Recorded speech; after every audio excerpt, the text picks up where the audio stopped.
Next questioner is Republican Senator Kennedy. Thank you, Mr. Yeah, Chairman. something you wanted to say, Mr. Attorney General, about statements. Just briefly, Mr. Chairman, Senator Cornyn asked me about defensive briefings before, and as I said, there were different kinds of them, and I was referring to the kind where you are told of a specific you're a specific target.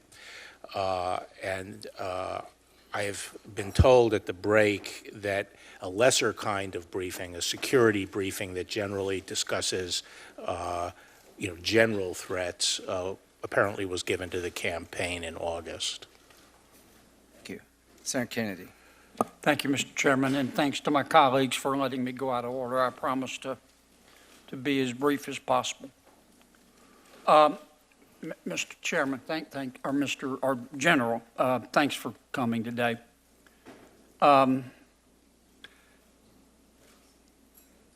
Humans have a universal need, I think, to be listened to be understood, and to be validated. I think we all share that. I have listened to the Mueller team. I validate them, but I want to be sure I understand them. Has Mr. Mueller or his team changed their conclusions? You mean during the course of the investigation? No, today. It's clear, at least according to press reports, excuse me, General, that at one point the Mueller team was unhappy. I think it had to do with your letter. Mm-hmm.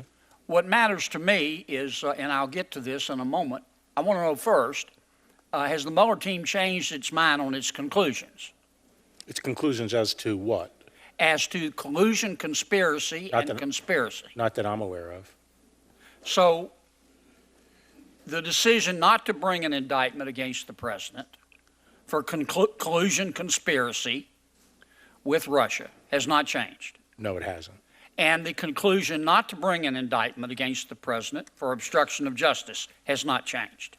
No. Okay.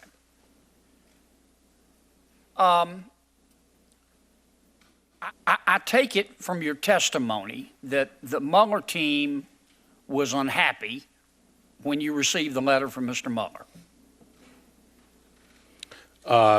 I can't speak to the team as a whole. All right, certainly, Mr. Mueller then. When I talked to Bob Mueller, he indicated he was concerned about the press coverage that had gone on the previous few days, and he felt that was to be remedied by putting out more information. Okay. I understood you to say, and these are my words, not yours, the first concern that Mr. Mueller had, he felt like your letter wasn't nuanced enough. Correct. Okay. That problem's been solved, has it not? Well, it was sort of solved by putting out the whole report. Exactly. Which was that's why I think this whole thing is sort of mind-bendingly bizarre, because I made clear from the beginning that I was putting out the report, as much of the report as I could, and it was clear it was going to take 3 weeks or so, maybe 4, to do that. And the question is, what's the placeholder? And the placeholder, in my judgment, was the simple statement of what the bottom line conclusions were. And I wasn't going to be in the business of feeding out more and more information as time went on to adjust to what the press was saying. And that's your call as Attorney General? Absolutely. Okay, that wouldn't be the call of a U.S. attorney or a special counsel? No, not at all. Okay. Now, the second reason, I mentioned the nuance concern. The second reason that Mr. Mueller was concerned, I don't want to say unhappy, because I'm not trying to be pejorative. I say concerned. He was concerned about press coverage. He indicated, he felt that what was inaccurate was the press coverage and what they were interpreting the March 24th letter to say. And what were you supposed to do about that? He wanted to put out the full executive summaries that are incorporated in the report. And I said to him I wasn't interested, and by the way, those summaries, even when he sent them, apparently, they actually required later more redaction because of the intelligence community. So the fact is, we didn't have readily available summaries that had been fully vetted, but I made it clear to him I was not in the business of putting out periodic summaries, because a summary would start a whole public debate. It's by by definition, under-inclusive. And I thought what we should do is focus on getting the full report out as quickly as possible, And which that- we did. And that's your call as Attorney General. Of course. Okay. And the news coverage issue, well, none of us can control what the news publishes or prints, except the media. But to the extent that an argument was made, they didn't have the full report, that's a moot issue too now, isn't it? Yes. Okay. Can you briefly go over with me one more time? I find it curious that the Mueller team spent all this time investigating obstruction of justice and then reached no conclusion. Tell me again briefly why Mr. Mueller told you he reached no conclusion, or he couldn't make up his mind, or whatever. I'm not trying to put words in your mouth. I really couldn't recapitulate it. It was unclear to us. We first discussed it on March 5th. The deputy was with me, Ed O'Callahan, the principal associate deputy, and we didn't really get a clear understanding of the reasoning. And the report, I'm not sure exactly what the full line of reasoning is, and that's one of the reasons I didn't want to try to put words in Bob Mueller's mouth. But he did not choose to bring an indictment. We know that much. Right. Regardless of the reason. Right. I'm going to repeat quickly in less than 1 minute what we talked about the last time you were here. This is one person's opinion. As I told you before, I think the FBI is the premier law enforcement agency in all of human history, and I believe that. I do think there were a handful of people, maybe some are still there, who decided in 2016 to act on their political beliefs. There were two investigations here. One was an investigation of Donald Trump. There was another investigation of Hillary Clinton. I'd like to know how that one started too. And it would seem to me that we all have a duty, if not to the American people, to the FBI, to find out why these investigations were started, who started them, and the evidence on which they were started. And I hope you will do that, and will get back to us. And there's another short way home here as well. All you've got to do is release, the president can, release all the documents at the FBI and the Justice Department pertaining to the 2016 election. Now, you can redact national security information, but just release them. Instead of us going through all this spin and innuendo and leaks and rumors, let's just let the American people see them. And the final point I'll make, when you're investigating leaks at the Department of Justice and the FBI, I hope you will include the Mueller team as well. Thank you, Mr. Chairman. Senator Klobuchar. Thank you, Mr. Chairman. Mr. Attorney General, I'm going to take us out of the weeds here because I think the American people deserve to know what happened in the election for the highest office of the land. And I'll just give my views very quickly and not ask you about these topics. I think your 4-page letter was clearly a summary, and that's why Director Mueller called it a summary. I think when Senator Van Hollen and Representative Crist asked you if the special counsel disagreed with you under oath, you had to go out of your way not to at least mention the fact that he had sent you this letter, but you didn't mention it. And then finally, I would say that we must hear from Director Mueller, because in response to some of my colleagues' questions, you have said that you didn't know what he meant or why he said it, and I believe we need to hear from him. So I want to first start with Russia. Special Counsel Mueller's report found that the Russian government interfered in the 2016 presidential election in a sweeping and systematic fashion. Later, Director Wray has informed us that 2018 was a dress rehearsal for the big show in 2020. Director Coates, the president's intelligence advisor, has told us that the Russians are getting bolder. Yet for the last 2 years, Senator Langford and I, on a bipartisan bill with support from the ranking and the head of the Intelligence Committee, have been trying to get the Secure Elections Act passed. This would require backup paper ballots. If anyone gets federal funding for an election, it would require audits, and it would require better cooperation. Yet, the White House, just as we were on the verge of getting a markup in the Rules Committee, getting it to the floor where I think we would get the vast majority of senators, the White House made calls to stop this. Were you aware of that? No. Okay, well, that happened. So what I would like to know from you as our nation's chief law enforcement officer, if you will work with Senator Langford and I to get this bill done, because otherwise we are not going to have any clout to get backup paper ballots if something goes wrong in this election. Well, I will work with you to enhance the security of our election, and I'll take a look at what you're proposing. I'm not familiar with it. Okay, well, it is the bipartisan bill. It has Senator Burr and Senator Warner. Its support from Senator Graham was on the bill, Senator Harris is on the bill, and the leads are Senator Langford and myself. And it had significant support in the House as well. The GRU, the Russian Military Intelligence Agency, targeted the U.S. state and local agencies along with private firms that are responsible for electronic polling and voter registration. The GRU accessed voter information and installed malware on a voting technology company's network. I understand the FBI will brief U.S. Senator Rick Scott and Florida Governor DeSantis on efforts by Russian hackers to gain access to Florida election data. Will you commit to have the FBI provide a briefing to all senators on this? Just on the Florida situation? On the entire Russia situation, Sure. including the Florida situation. Okay, that will be helpful. Again, Senator Langford and I are trying to get our bill passed, and I think if everyone hears about this, it may help. Also, according to the report, the IRA purchased over 3,500 ads on Facebook to undermine our democracy. As the chairman has pointed out, contrary to what we heard from a high-ranking official at the White House, this was not just a few Facebook ads. I am pleased that Chairman Graham has agreed to be the lead Republican on the Honest Ads Act that I introduced last year with Senator McCain. And will you help us to try at least to change our election laws so that we can show where the money is coming from and who's paying for these ads so that people have access to these ads?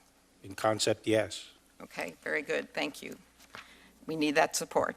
Now let's go to something I noted in your in the opening. You talked about how the two major concerns at your nomination hearing were about the report and about making the report public. There was a third concern, and it was something I raised, and that was your views on obstruction. I asked you if a president or any person convincing a witness to change testimony would be obstruction of justice, and you said yes.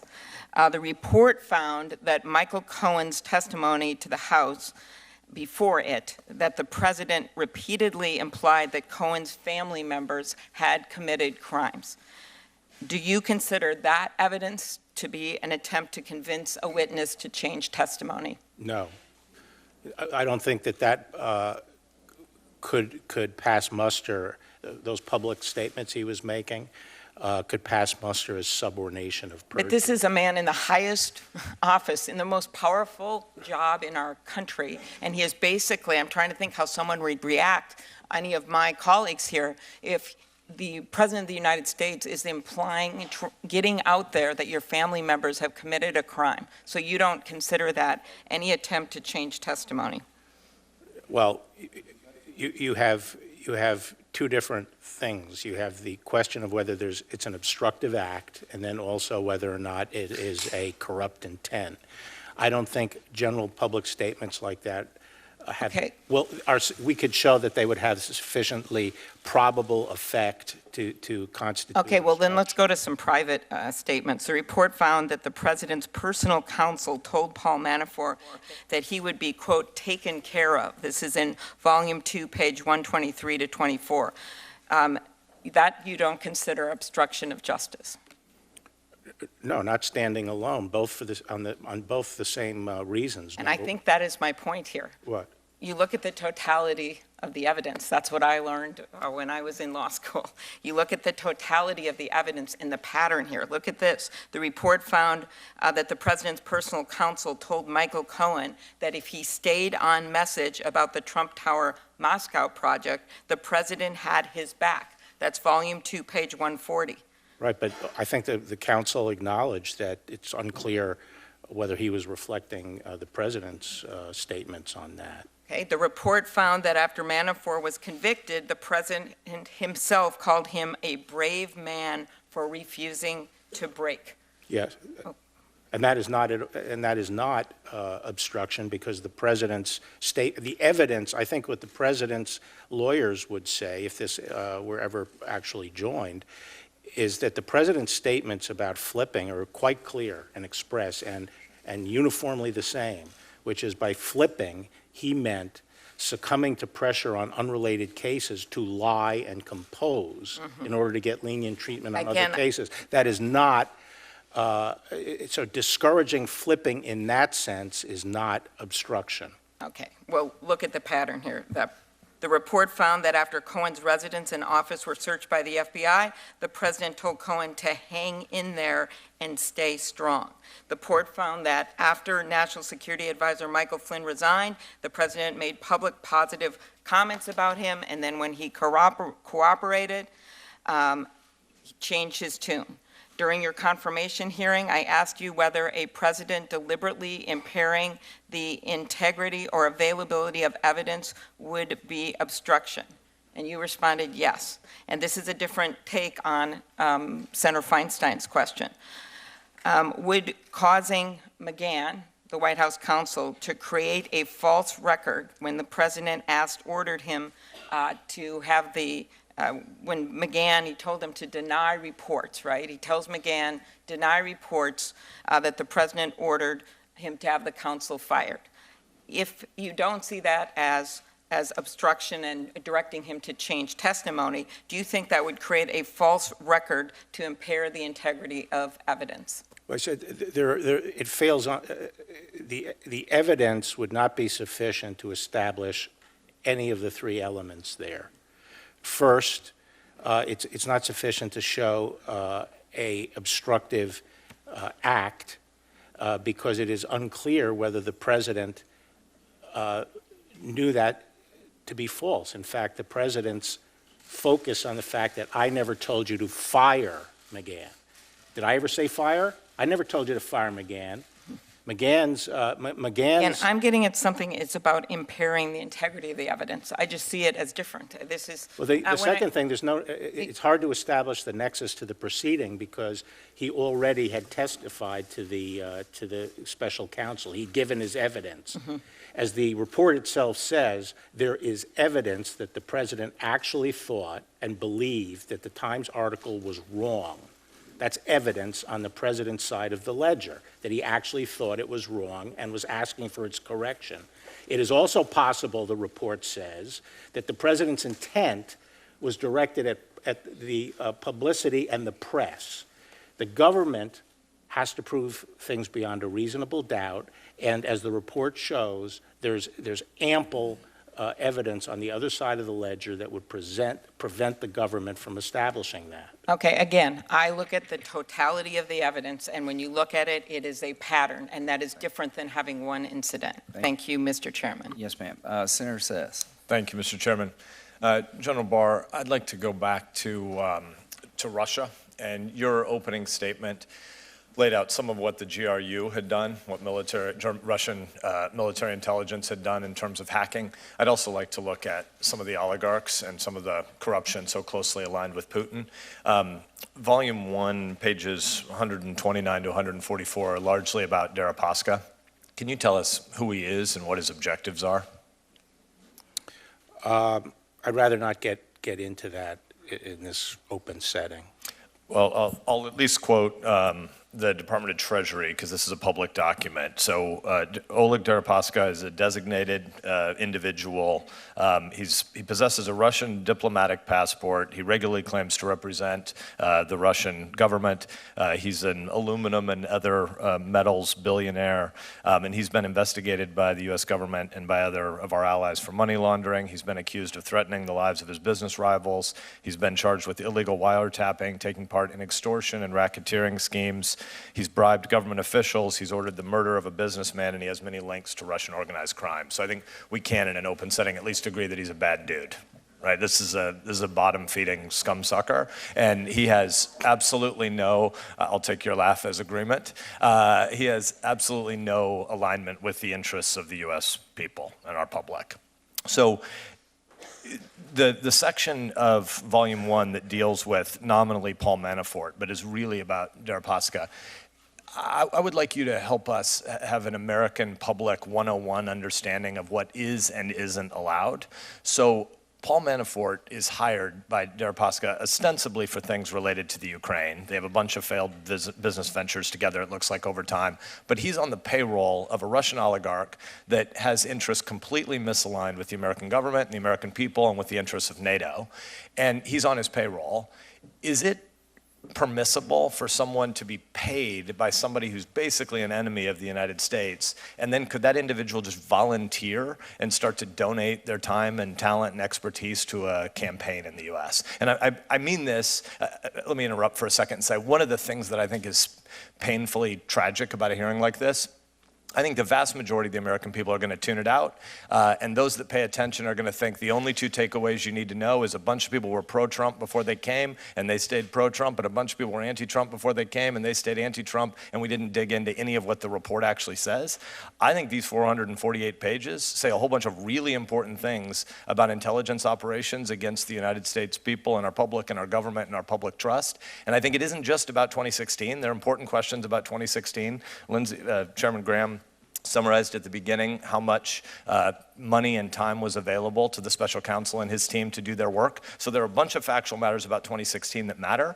But if one of the most important things we take away from this isn't that we're going to be, it needs to be that we're going to be under attack again in 2020, and it isn't just going to be Russia, who's pretty dang clunky at this stuff, but it's also over time likely going to be China, who's going to be much more sophisticated about this stuff.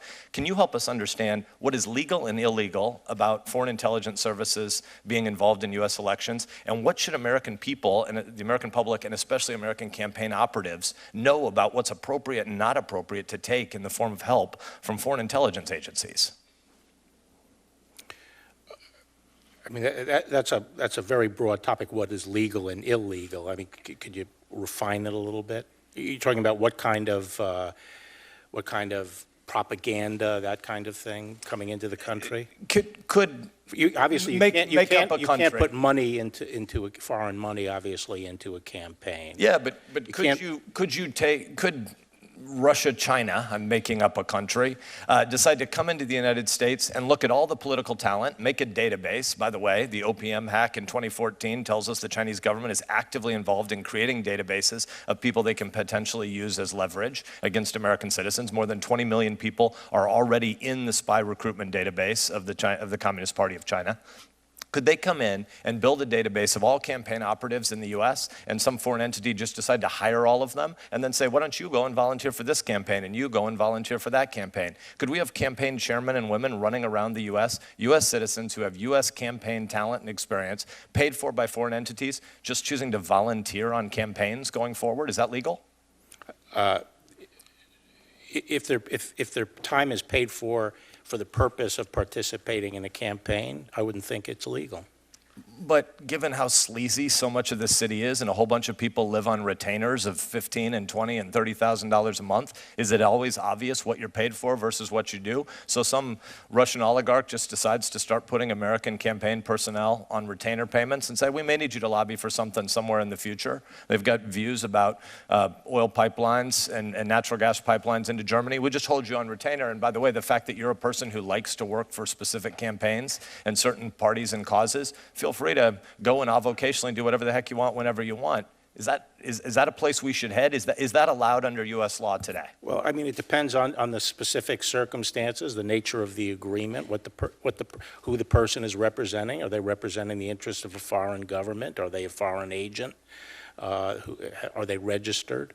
I mean, it's a slippery area, and we could sit here all day and without specifics. I only have 7 minutes. I don't get all day, but you're the chief law enforcement officer of the United States government, and I think it would be helpful for us to have a shared understanding as we head toward the 2020 election of what campaign operatives should well understand is beyond the pale. So if the Chinese government decides to start hacking into 2020 campaigns, I would hope there's clarity from the Department of Justice about whether or not Democratic presidential campaigns campaigns and whether or not the Trump re-election campaign are allowed to say, hey, we're interested in this hacked material going forward. I think we need to have clarity about a question like that. And I think as somebody who sits not just on Judiciary, but on the Intelligence Committee, I think there are a bunch of counterintelligence investigations happening right now in the United States where campaigns don't really understand what the laws are. And I think we need a lot more clarity about it. Because I'm nearly at time, let me at least give it to you as this version as a precise question.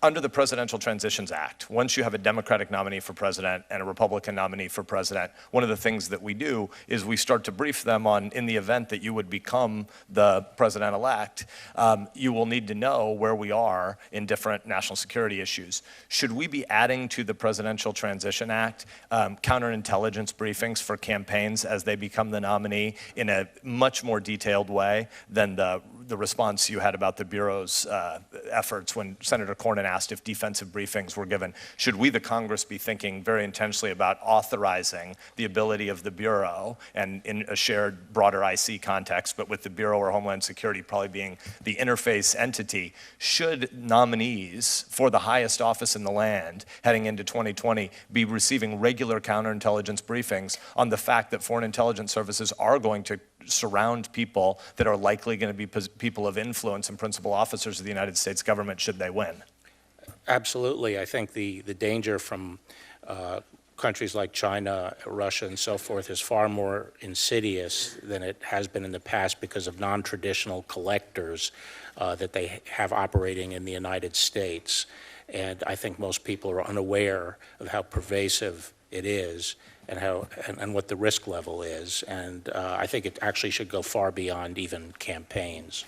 More people involved in government have to be educated on this.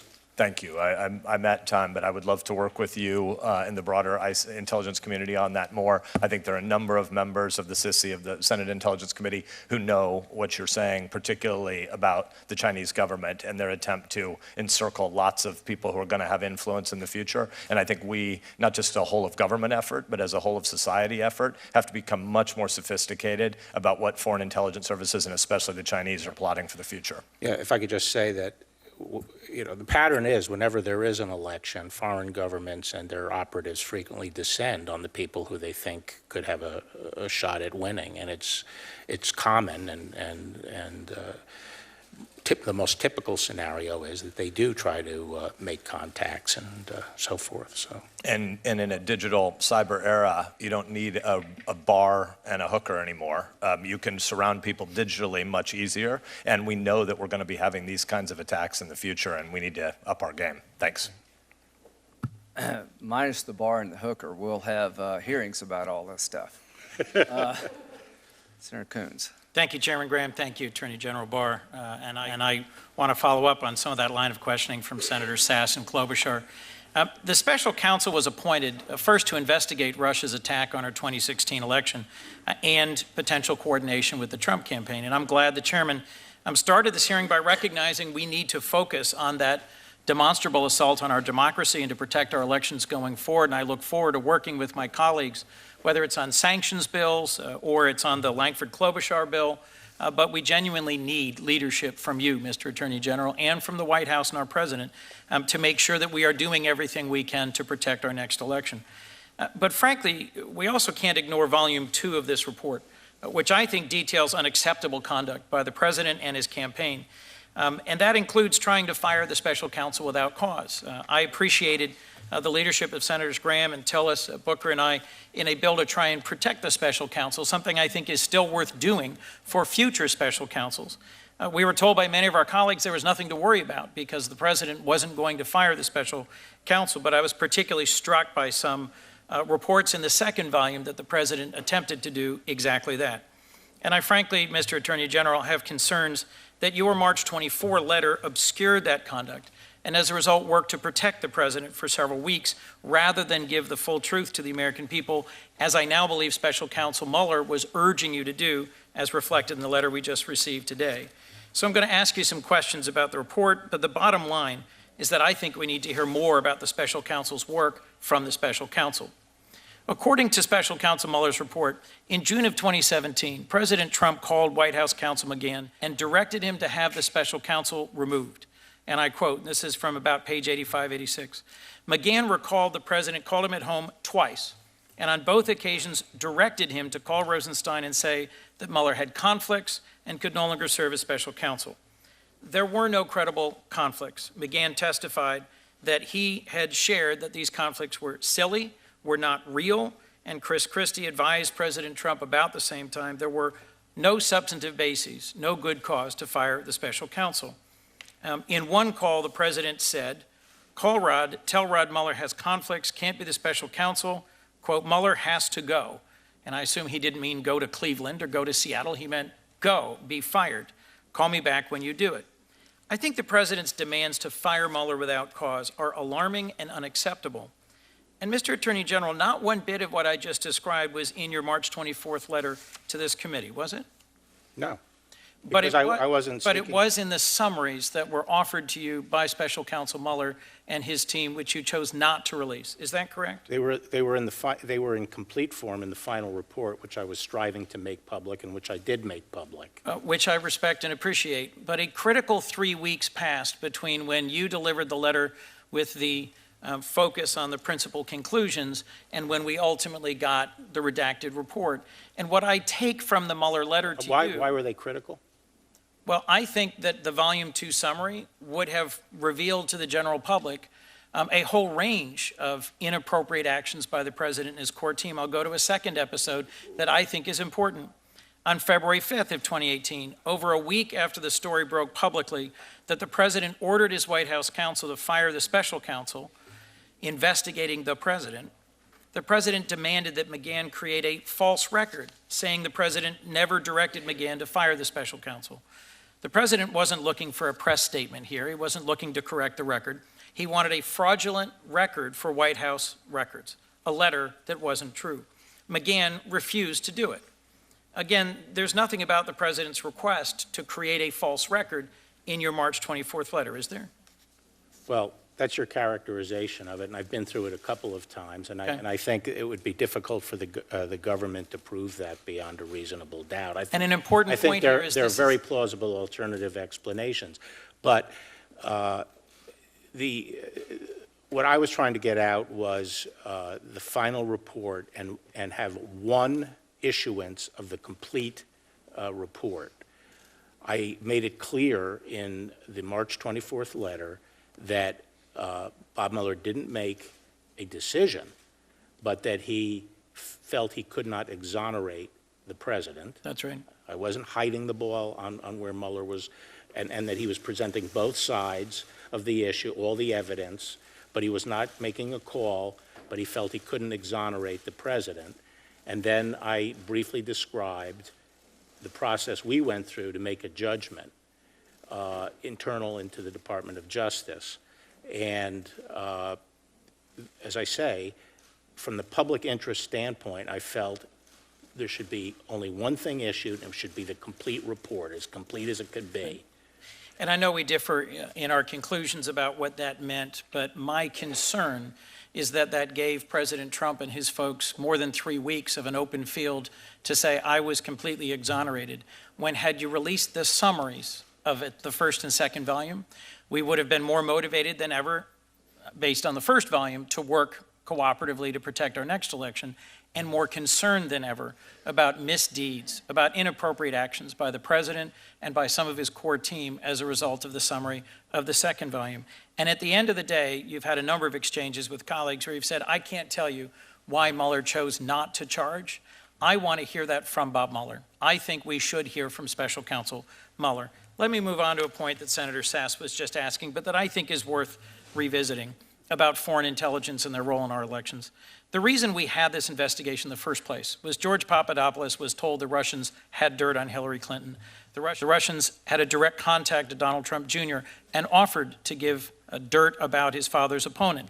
Donald Trump Jr. said, I love it, and invited the campaign chairman and president's son-in-law the campaign chairman to a meeting with the Russians to get it. Who did you say offered it? Who did you say offered it?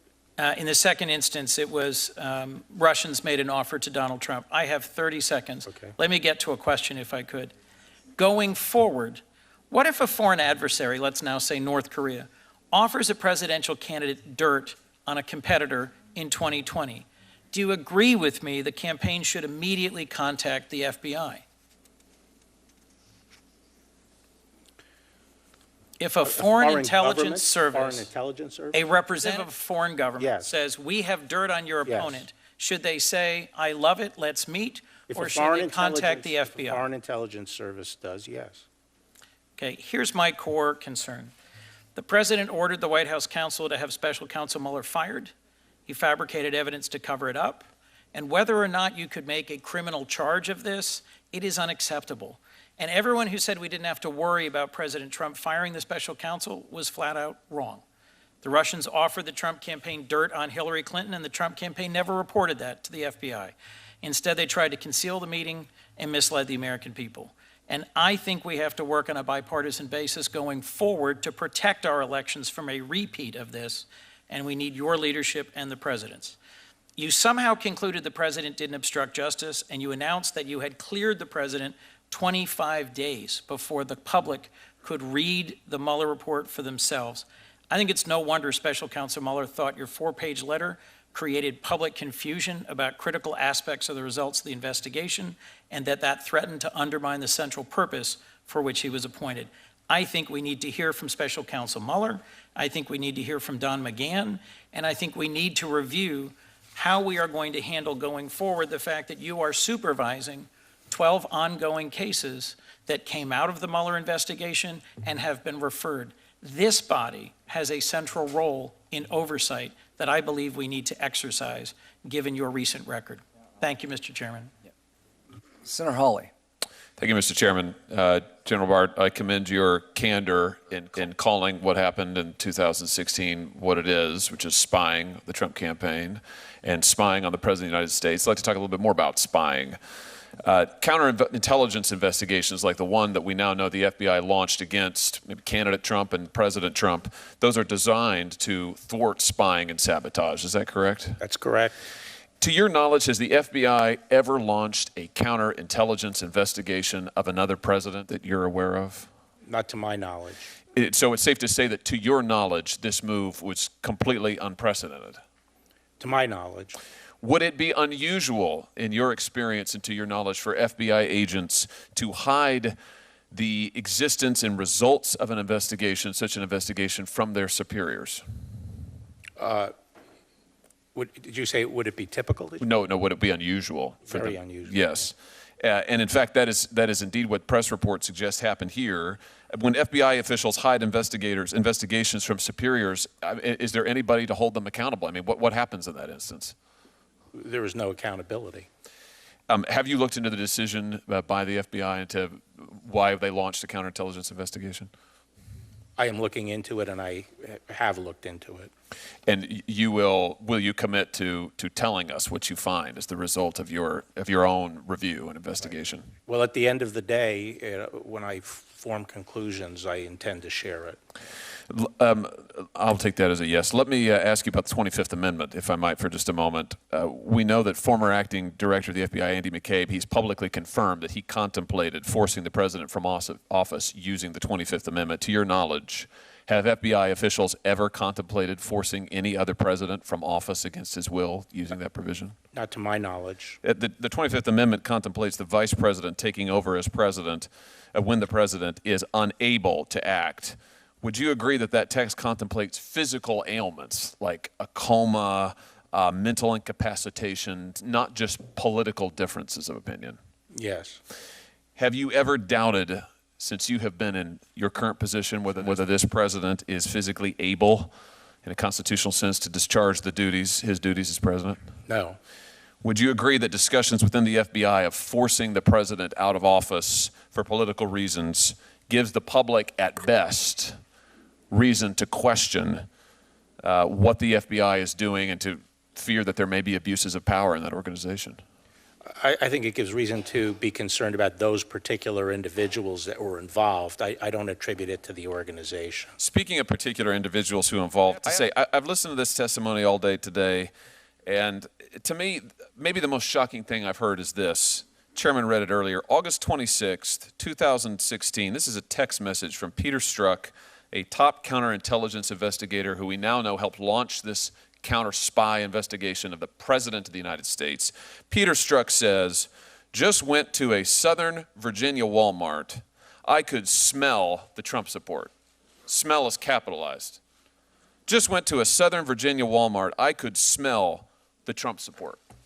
My view, you want to know what's really going on here? You want to know why the counterintelligence investigation really happened? You want to know why we're all really sitting here today? That's why, right there, is because an unelected bureaucrat, an unelected official in this government who clearly has open disdain, if not outright hatred, for Trump voters, like the people of my state, for instance. I could smell the Trump support, then tried to overturn the results of a Democratic election. That's what's really gone on here. That's the story. That's why we're here today. I cannot believe that a top official of this government, with the kind of power that these people had, would try to exercise their own prejudices, and that's what this is. It's open, blatant prejudice, would try to use that in order to overturn a Democratic election. And to my mind, that's the real crisis here. And it is a crisis, because if there's not accountability, if this can go on in the United States of America, well, then my goodness gracious, we don't have a democracy anymore. So I appreciate your leadership, Mr. Attorney General. I look forward to hearing the results of your investigation, and I look forward to this committee continuing its constitutional responsibility to find out what is going on here and making sure that the will of the people is vindicated and established. Thank you, Mr. Chairman. Senator Blumenthal. Thank you, Mr. Chairman. Thank you, Attorney General Barr, for being here today. You've been very adroit and agile in your responses to questions here, but I think history will judge you harshly and maybe a bit unfairly, because you seem to have been the designated fall guy for this report. And I think that conclusion is inescapable in light of the 4-page summary and then the press conference you did on the day it was released, knowing that you had in hand a letter from the special counsel saying that he felt that you mischaracterized his report. And you were asked by one of my colleagues, Senator Van Hollen, whether you knew that Bob Mueller supported your conclusion, and you said, I don't know whether Bob Mueller supported my conclusion. You were asked by Representative Chris. Excuse me, Senator. That conclusion was not related to my description of the findings in the March 24th letter. That conclusion refers to my conclusion on the obstruction cases. So it's a different conclusion. It was exactly the same it's a different word, conclusions, that was used by Special Counsel Mueller. And on the obstruction issue, at page 8 and 182 of the report, I don't know whether you have it in front of you, the Special Counsel specifically said, at the same time, I'm quoting, if we had confidence after a thorough investigation of the facts that the President clearly did not commit obstruction of justice, we would so state. He said it again at page 182, and yet in your summary and in the press conference that you did, you in effect cleared the President on both so-called collusion. The difference is I used the proper standard. That statement you just read is actually a very strange statement for a prosecutor. 4 of the specific obstruction episodes, Robert Mueller concluded that there was substantial evidence on the 3 necessary elements of obstruction. Well, you're a prosecutor. I have to finish my question. Okay. Well, you haven't let me finish my answer. Well, let me just finish the question. We can do both. All right, good. You ignored in that press conference and in the summary that Robert Mueller found substantial evidence, and it's in the report. And we have a chart that shows the elements of that crime: intent, interference with an ongoing investigation, and the obstructive act. So I think that your credibility is undermined within the department, in this committee, and with the American people. And I want to ask you whether on those remaining investigations, the 12 to 14 investigations, whether you have had any communication with anyone in the White House. No. And will you give us an ironclad commitment that you will in no way By the way, interfere? I'm not sure, the laundry list of investigations, but I certainly haven't talked the substance or been directed to do anything on any of the cases. Well, let me give you an opportunity to clarify. Yeah. Have you had any conversations with anyone in the White House about those ongoing investigations that were spawned or spun off by... I don't recall having any substantive discussion on the investigation. Have you had any non-substantive discussion? I mean, it's possible that a name of a case was mentioned. And have you provided information about any of those ongoing investigations? Any information whatsoever? I don't recall, no. You don't recall? I don't recall providing any. Wouldn't you recall about whether you gave information to somebody in the White House about an ongoing criminal investigation in the Southern District of New York, or the Eastern District of New York, or the Eastern District of Virginia, or the Department of Justice? Yeah, I mean, I just don't recall providing any substantive information about a case. Is there anything that would refresh your recollection? If I probably looked over a list of cases and thought about it. But I don't recall discussing. You know what those investigations are. We've discussed them at your confirmation hearing, correct? Whether, I think you're 12 or 18 cases, right? You don't know what those investigations are, Mr. Trent? I do generally, but I can't remember each of And 18 let me ask you cases. one last time. You can't recall whether you have discussed those cases with anyone in the White House, including the President of the United States? My recollection is I have not discussed those. But you don't recall for sure. Let me move on. I can say very surely I did not discuss the substance of any. Will you recuse yourself from those investigations? No. Let me ask you about a couple of quotes from the President, since a number of my colleagues have raised the Russia investigation. And these are from the report, untruths recited by the report from the President in December of 2016, when President Trump was asked about the intelligence community's conclusion that Russia interfered in our election to boost Trump's chances. He said he had, quote, no idea if it's Russia, China, or somebody. It could be somebody sitting in a bed someplace. 400-pound person. I'm sorry, Mr. Chairman? 400-pound person sitting on a bed. That isn't what the President said. He referred to it as somebody. He also, at Helsinki, denied Russian attacks in 2016 on our election. Another lie. 2 days after President Trump was elected, Russian officials told the press that the Russian government had maintained contacts with Trump's, quote, immediate entourage, end quote, during the campaign. When President Trump was asked about it, he said, quote, there was no communication between the campaign and any foreign entity during the campaign. That's page 21 of volume 2. The first quote I gave you was from page 21 of volume 2. The President initially denied playing any role in shaping his son's statement to the press about the now infamous June 9th meeting. The Mueller report established that the President dictated a misleading statement about that meeting through his communications director, Hope Hicks. That's at page 101 and 102 of volume 2.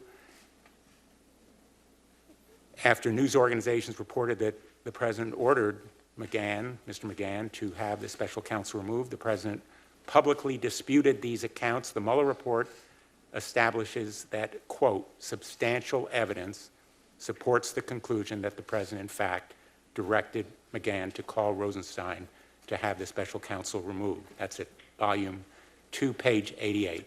In your view, did President Trump, on those occasions and others recited in the report, lie to the American people?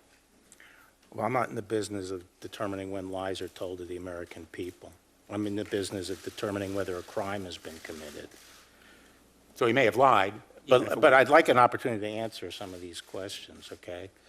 You started by citing this thing in volume 2 about how the report says that they could not be sure that they could clearly say that he did not violate the law. As you know, that's not the standard we use in the criminal justice system. It's presumed that someone is innocent, and the government has to prove that they clearly violated the law. We're not in the business of exoneration. We're not in the business of proving they didn't violate the law. But So you, in I effect, found that whole you in passage effect very bizarre. exonerated him in your press conference and in your 4-page summary. How did that start? I didn't hear the beginning of the question. You, in effect, exonerated or cleared the president. No, I didn't exonerate. I said that we did not believe that there was sufficient evidence to establish an obstruction offense, which is the job of the Justice Department. And the job of the Justice Department is now over. That determines whether or not there's a crime.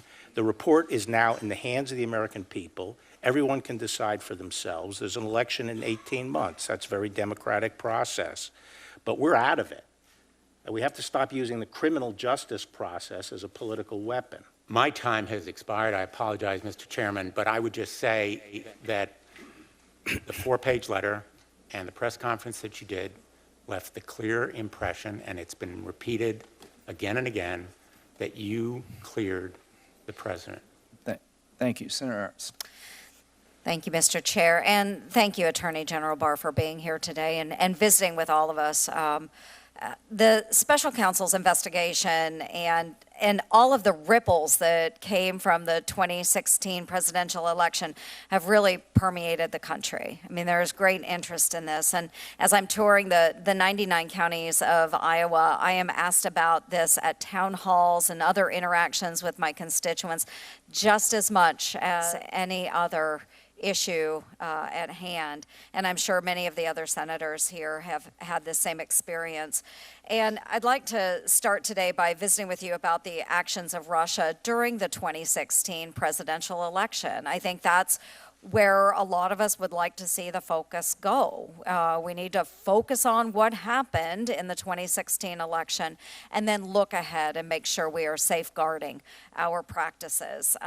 So I think it's natural to think of acts of aggression by a foreign state in terms of bullets, terms of bombs.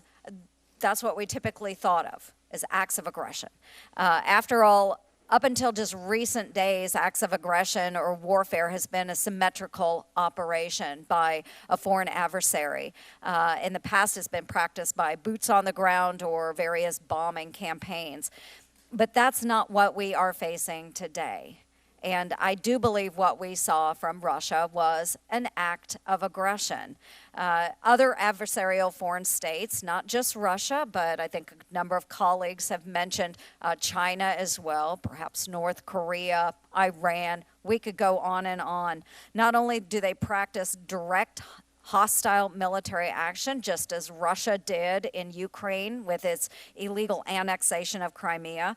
But as was detailed in the special counsel's report, they seek to influence the elections of our free states through cyber means. And it is an objective fact that Russia attempted to influence our election. We know that, folks. All of us admit to that. We see the evidence that Russia tried to influence our election. The hacks, the disinformation, and social media cyber attacks by Russia were done with the intent to sow discord among the American people. Russia will show no hesitation They have not in the past, they won't in the future, in using these types of acts of aggression in an attempt to undermine our elections process and our way of life. And it doesn't matter if the attack is coming from the end of a barrel of a gun or the click of a mouse. We have to get to the bottom of it. And so, General Barr, the past 2 years, we've been talking about this investigation in terms of what happened, and now we have the opportunity to decide how to do better. So the special counsel's report is the end of the road. I think many have stated that. The end of the road when it comes to the question of the Trump administration's intent, but it is just the beginning of the conversation on how we counter Russia and other foreign adversaries in their attempts to undermine our republic. So if we can talk about that 2016 presidential election, do you see vulnerabilities or weaknesses that existed at that time that left us open to foreign aggression, foreign influence in the election system? And then how do we move forward through the Department of Justice and making sure we're shoring up some of those avenues of approach of our foreign adversaries? Yes. The FBI, has a very robust program, the Foreign Influence Task Force, which is focused on this problem and is working to counteract and prepare for the kinds of interference that we have seen. And it's a very dynamic program. I've been briefed on it by Chris Wray, and I'm very impressed with what they're up to. I think that the way I view this general problem is there has always been efforts by Russia and other hostile countries to influence American elections and public opinion, but it was more easily detectable, and it was sort of a cruder operation in the past. And what we have now is, with technology and the democratization of information, the danger is far more insidious. And it enables not only them getting into effectively our whole communication system here in the United States, and I mean just the way we communicate with each other and into our business systems, our infrastructure, but it also allows them to do exactly what we've seen, which is, because of our robust First Amendment freedoms, they're able to come in and pretend they're Americans and affect the dialogue and the social dynamics in the United States in a way that they've never been able to do before. And it's a huge challenge to deal with it, but I think the intelligence community is responding to the challenge and the threat. I think I had this discussion with Bob Mueller on March 5th when he was briefing me on his work and discussing lessons learned, what he has seen in dismantling the threats that he was able to detect, and how we can start using that approach across the board. So I see we've accomplished a lot through our federal agencies and through the Department of Justice then. Are we able to work with different social media giants, other private organizations to help counter some of this? Do you see that they are actually stepping up to this challenge, taking this on and making sure that they are pushing back as well against what they might determine as a foreign adversary?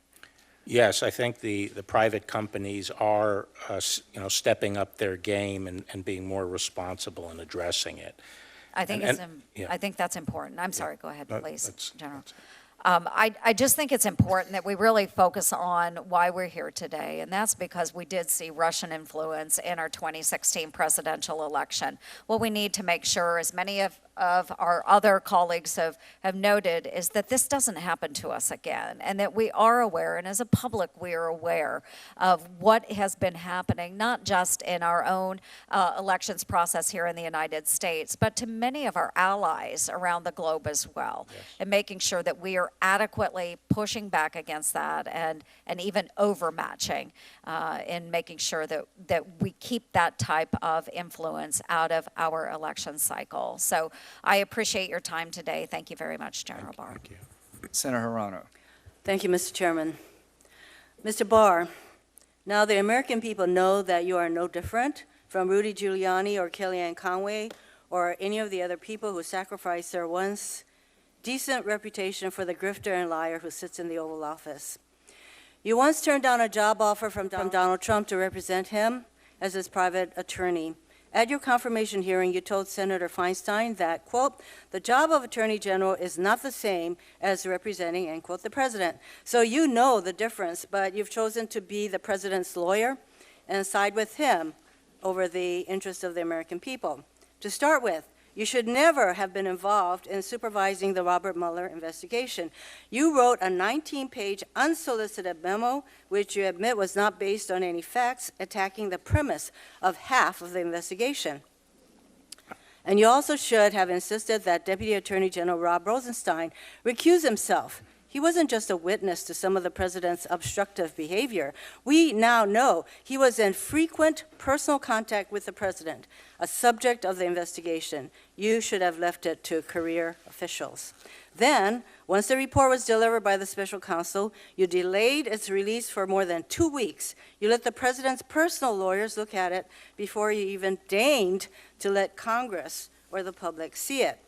During the time, you substituted your own political judgment for the special counsel's legal conclusions in a 4-page letter to Congress. And now we know, thanks to a free press, that Mr. Mueller wrote your letter objecting to your so-called summary. When you called Mueller to discuss his letter, the reports are that he thought your summary was giving the press, Congress, and the public a misleading impression of his work. He asked you to release the report summaries to correct the misimpression you created, but you refused. When you finally did decide to release the report over a congressional recess and on the eve of 2 major religious holidays, you called a press conference to once again try to clear Donald Trump before anyone had a chance to read the special counsel's report and come to their own conclusions. But when we read the report, we knew Robert Mueller's concerns were valid and that your version of events was false. You used every advantage of your office to create the impression that the president was cleared of misconduct. You selectively quoted fragments from the special counsel's report, taking some of the most important statements out of context and ignoring the rest.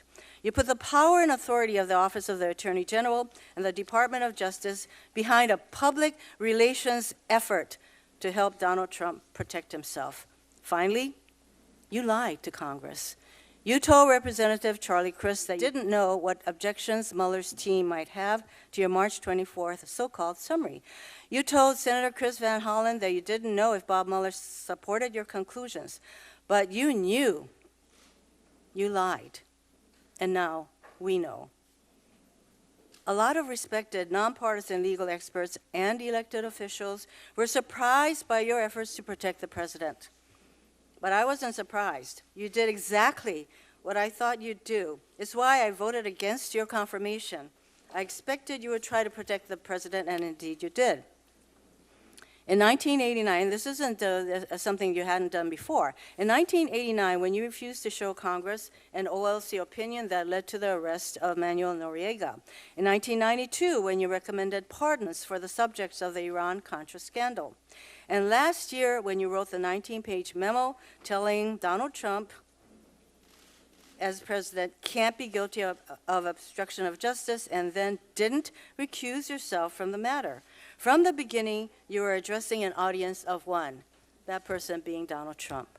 That's why, before the bombshell news of yesterday evening, 11 of my Senate colleagues and I called on the Department of Justice Inspector General and Office of Professional Responsibility to investigate the way you have handled the Mueller report. I wanted them to determine whether your actions complied with the department's policies and practices and whether you have demonstrated sufficient impartiality to continue to oversee the 14 other criminal matters that the special counsel referred to in other parts of the Department of Justice. But now, we know more about your deep involvement in trying to cover up for Donald Trump. Being Attorney General of the United States is a sacred trust. You have betrayed that trust. America deserves better. You should resign. I have some questions for you. Is the White House exerting any influence on your decision whether to allow Special Counsel Mueller to testify in Congress and when? No. Now, you've been clear today that you don't think that any of the 10 episodes of possible obstruction that the special counsel outlined is a crime. I disagree. But you seem to think that if it's not a crime, then there's no problem. Nothing to see here, nothing to worry about. So, with apologies to Adam Schiff, do you think all of the things that President Trump did are okay? Are they what the President of the United States should be doing? For example, do you think it's okay for a president to fire an FBI director to stop him from investigating links between his campaign and Russia?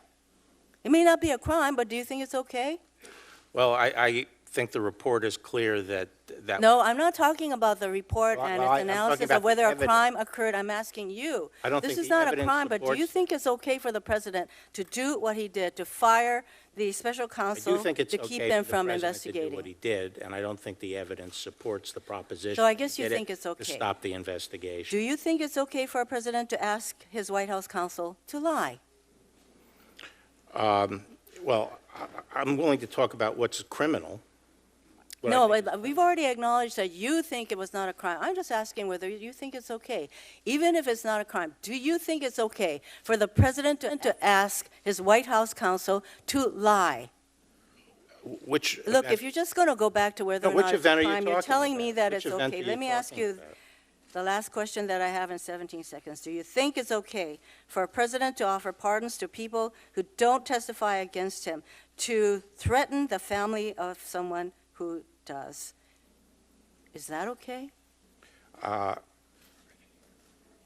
When did he offer a pardon to someone? I think in you order know not to what I'm testify talking about. truthfully? Please, What do you mean, please, Mr. Attorney General, give us some credit for knowing what the hell is going on around here with you. Not really.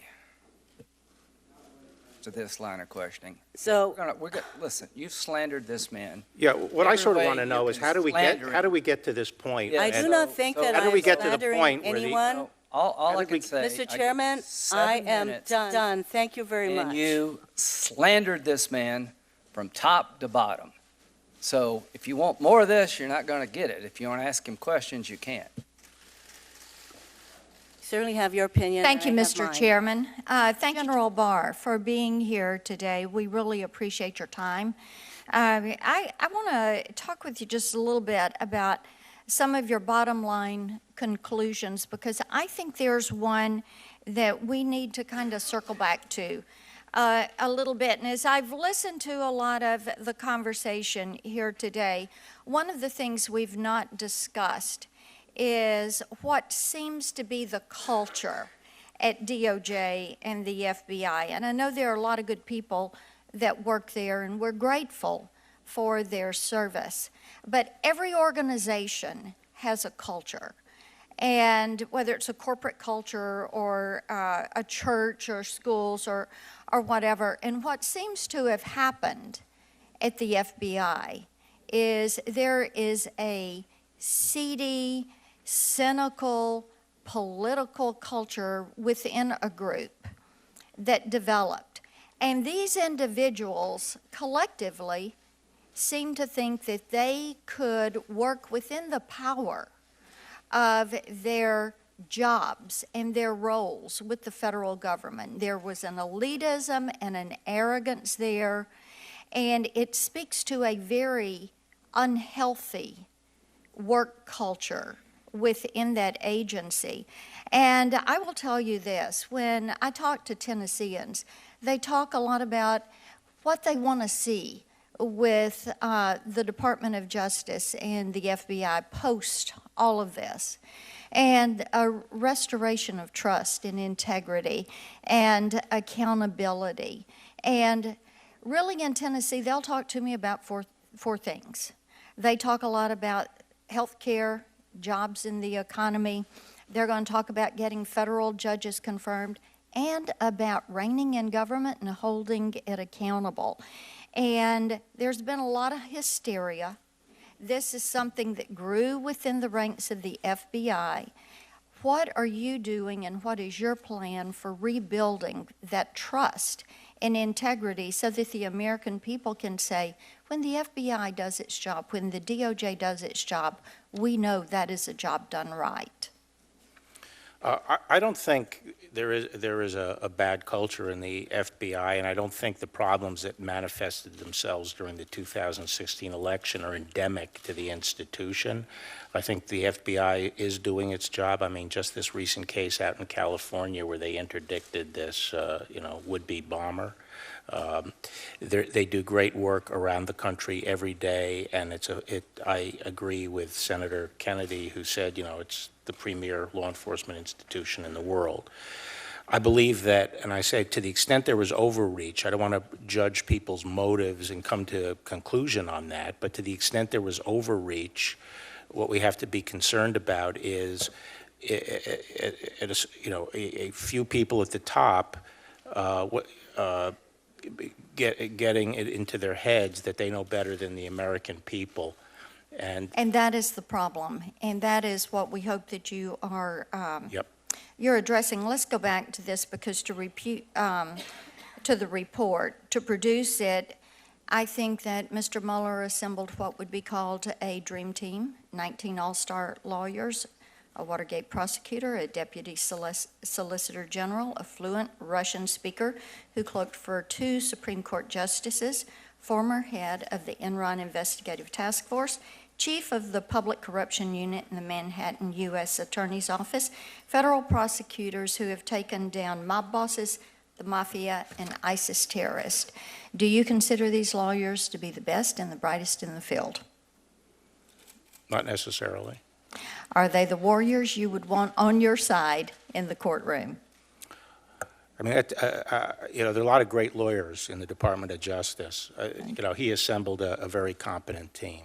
Are they meticulous investigators who will hunt down every witness and every piece of evidence? I think they are tenacious investigators. Are they devoted to finding the truth? Yes. Are they masters at taking down hardened criminals, foreign and domestic? Yes. If there were evidence to warrant a recommendation for collusion charges against the president, do you believe the special counsel team would have found it? Yes. And if there were evidence to warrant your recommendation for obstruction of justice charges against the president, do you believe the Mueller team would have found it? I think that they had they canvassed the evidence exhaustively they didn't reach a decision on it. But the question you've just been asking raises a point I wanted to say when Senator Hirono was talking, which is, how did we get to the point here where the evidence is now that the president was falsely accused of colluding with the Russians and accused of being treasonous and accused of being a Russian agent, and the evidence now is that was without a basis, and 2 years of his administration have been dominated by the allegations that have now been proven false. And, to listen to some of the rhetoric, you would think that the Mueller report had found the opposite. And Mr. Attorney General, I will tell you, that is what Tennesseans say. They say, how did we get here? How is there this allowance and acceptedness of saying that's okay? Because it's not. And people want to see government held accountable. They want agencies to act with accountability to the American people, and they don't want to ever see this happen again. It doesn't matter if a candidate is a Democrat, a Republican, or an independent. They never want to see this happen again because they know that this was pointed at using the power that they had to try to tilt an election or to achieve a different outcome. And the American people want equal justice, they want respect for the rule of law, and they want fairness from the system. I have one other question dealing with social media. Tennessee Republican Party had a 10_GOP account that was set up by the Russians. And, either, I think as we look at social media, either they were willing to turn a blind eye and allow these accounts to go up because they knew they were being paid in rubles on some of these accounts, or if there was just negligence. So my hope is that with all the bad actor states, whether it is Russia or Iran or North Korea or China, that you all have a game plan for dealing with these platforms in a way that you're going to rein them in for the 2020 election. I yield back. Thank you. Senator Booker. Thank you, Mr. Chairman. Mr. Barr, as I take a step back at this, I just really think we're at a very sobering moment in American history, that there is a considerable amount going on when you actually take time and read this whole report that shows that we're sort of at a crossroad, and I fear that we're descending into a new normal that is dangerous for our democracy on a number of levels. And I fear, unfortunately, and I hope we have a chance to discuss this, that you've not only put your own credibility into question, but seem to be giving sanction to behavior through the language you used in that press conference you held, the language you used in your summary that stimulated Mueller to write such a strong rebuking letter. I fear that you are adding normalcy to a point where we should be sounding alarms as opposed to saying that there's nothing to see here. And so this 448-page report that has a deep litany of lies and deceit and misconduct of President of the United States instructing people to lie and be deceitful, evidence of people trying to cover up behavior that on its face is morally wrong, whatever the legal standard is. I found it, number one, by saying that this kind of obstructive conduct was acceptable, not only acceptable, but your sentence literally saying that the American people should be grateful for it, that is the beginning of normalization that I want to explore. But the second thing I want to explore, and we'll explore this, but I want to make my two statements at the top. One, that's problematic. And General, the second problem I have is that you seem to be excusing a campaign that literally had hundreds of contacts with a foreign adversary, that I think there's a conclusion and a bipartisan conclusion, that there was a failure to even report those contacts, that we engaged in behaviors that the folks knew that were wrong, that they tried to actively hide. They seem to seek to capitalize on this foreign interference. I mean, in our country, we know it is illegal for a campaign and wrong for a campaign to share polling data with an American super PAC. But we have here documented a level of coordination with a foreign adversary sharing polling data.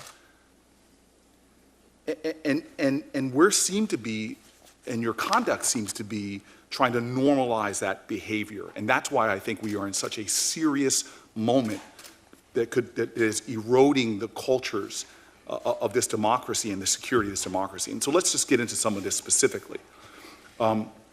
You said, quote, "We know that the Russian operatives who perpetrated these schemes did not have the cooperation of President Trump or the Trump campaign.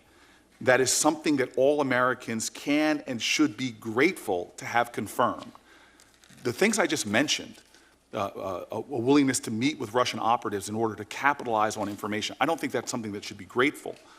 I find your choice of words alarming. I think it calls into question your objectivity when you look at the actual context of the report. And so should the American people really be grateful that a candidate for president sought to benefit from material and information that was stolen by a foreign power in an effort to influence an election? Well, I'm not sure what you mean by seek to benefit. There's no indication that they engaged in either the conspiracy to hack or that they engaged in any action with respect to the dissemination that was criminal. Well, again, sir, you're using the word conspiracy, which is a legal term. In that press conference, you used President Trump's words, obstruction, over and over again. Obstruction's a legal term. Well, sir, you pulled into his words, and I'm asking you specifically. I'm sorry, collusion was the word I was looking for. You used the word no collusion over and over again. And you said the American people should be grateful that the president sought to benefit from material and information. But you know they did seek to benefit from that material. Donald Trump Jr. in his own email seemed to celebrate that he might have access to information from a foreign adversary. Is that correct? Is that something the American people should be grateful for? Apparently, according to the report, he was.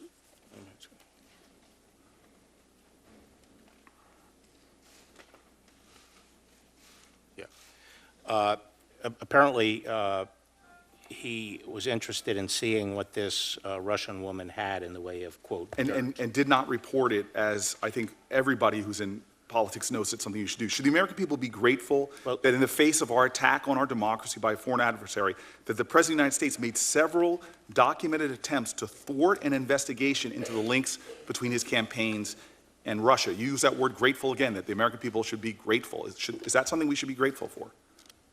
I'm not sure what you're talking about. Sir, I'm talking about the attempts that this president made, that Mueller pointed to at least 10 attempts to thwart an investigation into the links between his campaign and Russia. Should we be grateful for those 10 well-documented attempts by Mueller? Are you talking about the obstruction part of the report? I'm talking about the second volume, but let me continue. Should the American people be grateful that Trump had more than 215 documented contacts between Russian-linked operatives and then lied about them and tried to hide them? Is that something the American people should be grateful for any president, this one or any down the road? As I mentioned earlier, during a campaign, foreign governments make and foreign citizens frequently make a lot of attempts to contact different campaigns. If we were right now to go and look at, for example, Hillary Clinton's campaign during the same time frame, then you would see a lot of foreign governments, like Chinese, trying to establish. And that's, I guess, what I'm trying to say to you, sir, is that we right now have a new normal in our country. We have a document that shows over 200 connections between a presidential campaign and a foreign adversary, sharing information that would be illegal if you did it with a super PAC. We know that. But what information was shared? Polling data was shared, sir. It's in the report. I can cite you the page. With who? And I guess my point is that your willingness to seem to brush over this and use words like the American people should be grateful. What's in this report? Nobody should be grateful. Concerted efforts for deception, for misleading, inappropriate action after inappropriate action that is clear. And then on top of that, at a time that we all recognize that we had a foreign power trying to undermine our election, you, the chief law enforcement officer, not only undermines your own credibility as an independent actor when there's ongoing investigation still, using the president's own words, having it criticized by the Mueller himself. But the challenge we now have is that we are going into an area where you seem to not even be willing to be in the least bit critical in your summarizations. I believe that calls in your credibility, and again, my time is up. Senator Tillis.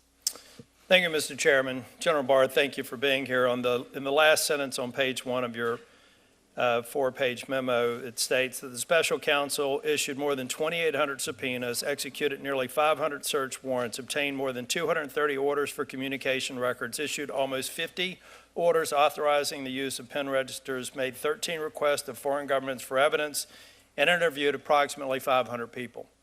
That seems like a pretty extensive investigation to me. Took about 22 months, right? Right. And it was summarized in about a little over 400-page document. Volume 2 was just under 200 pages, as I recall. I've read Volume 2 word for word, and I've read most of Volume 1. The new normal that seems to be created here is even after all of this investigation and you haven't found any conduct worthy of indictment, that you can just bounce back for political reasons and indict somebody. That's a rhetorical statement or question, not a statement. Now I want to go back to the other part that I find interesting here. The New York Times already issued a headline that says, Mueller pushed in letter for Barr to release the report's summary. So now the narrative, because I've had a lot of people in the press coming out, and the narrative is, well, doesn't this undermine the Attorney General because Mueller wanted the executive summaries issued?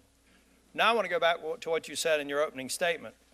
You said that, I believe, using your words, the body politic was unrestful. You'd gotten the report, you didn't get the 6E information, you had to do the redacting, you knew that that was going to take time. It would have been helpful if you'd gotten that when the report was transmitted to you, and it took however long it took.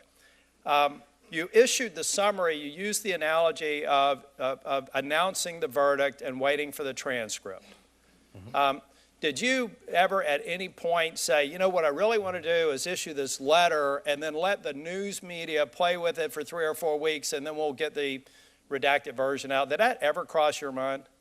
No, we were pushing.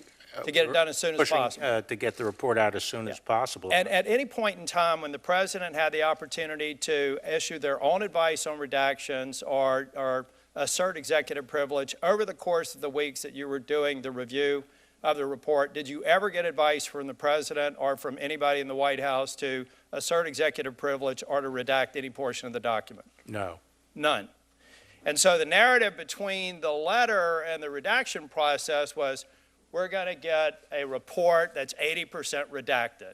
Now, would you give me the numbers again on the version that's available to the leadership of Congress? The numbers again. I think you said 1/10 of 1%.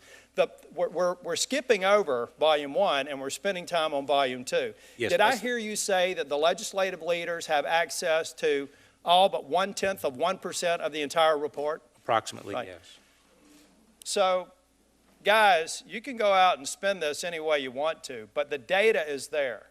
There was no underlying crime and there was insufficient evidence to indict the president on obstruction of justice. You said something else that's interesting me in the report about that we found no evidence that was sufficient to indict. But then they went on to say, nor can we exonerate them. What is a special counsel in the business of exonerating a subject of an investigation? They're not. They're not. So why would somebody put something like that in the report? I don't know. And so it would follow, if that's uncommon, that you would not have actually included that in a summary before the full context of the report could be produced. Is that a fair statement? That's a fair statement, but I did put in the sentence about not exoneration. Yeah. I think that the thing that frustrates me, number one, I should have started by saying this. The vast majority of people in the Department of Justice and the FBI are extraordinary people. The chairman is right. Starting with Strzok and Page and everybody else leading up before the investigation, I hope they're being investigated. I have a question for you. The scope of the OIG, do you understand or do you know what the scope of that report will be? Will it be purely on this investigation or would it extend to all other acts that may have in some way influenced this investigation? Well, I don't want to be too specific. I talked to Mike Horowitz a few weeks ago about it, and it's focused on the FISA, the basis for the FISA and the handling of the FISA applications. But by necessity, it looks back a little bit earlier than that. The people I have helping me with my review will be working very closely with Mr. Horowitz. Now, I want to go back again because we have other people talking. I'm sure it's going to come up again. I'm clear in this report there was no underlying crime. Is that correct?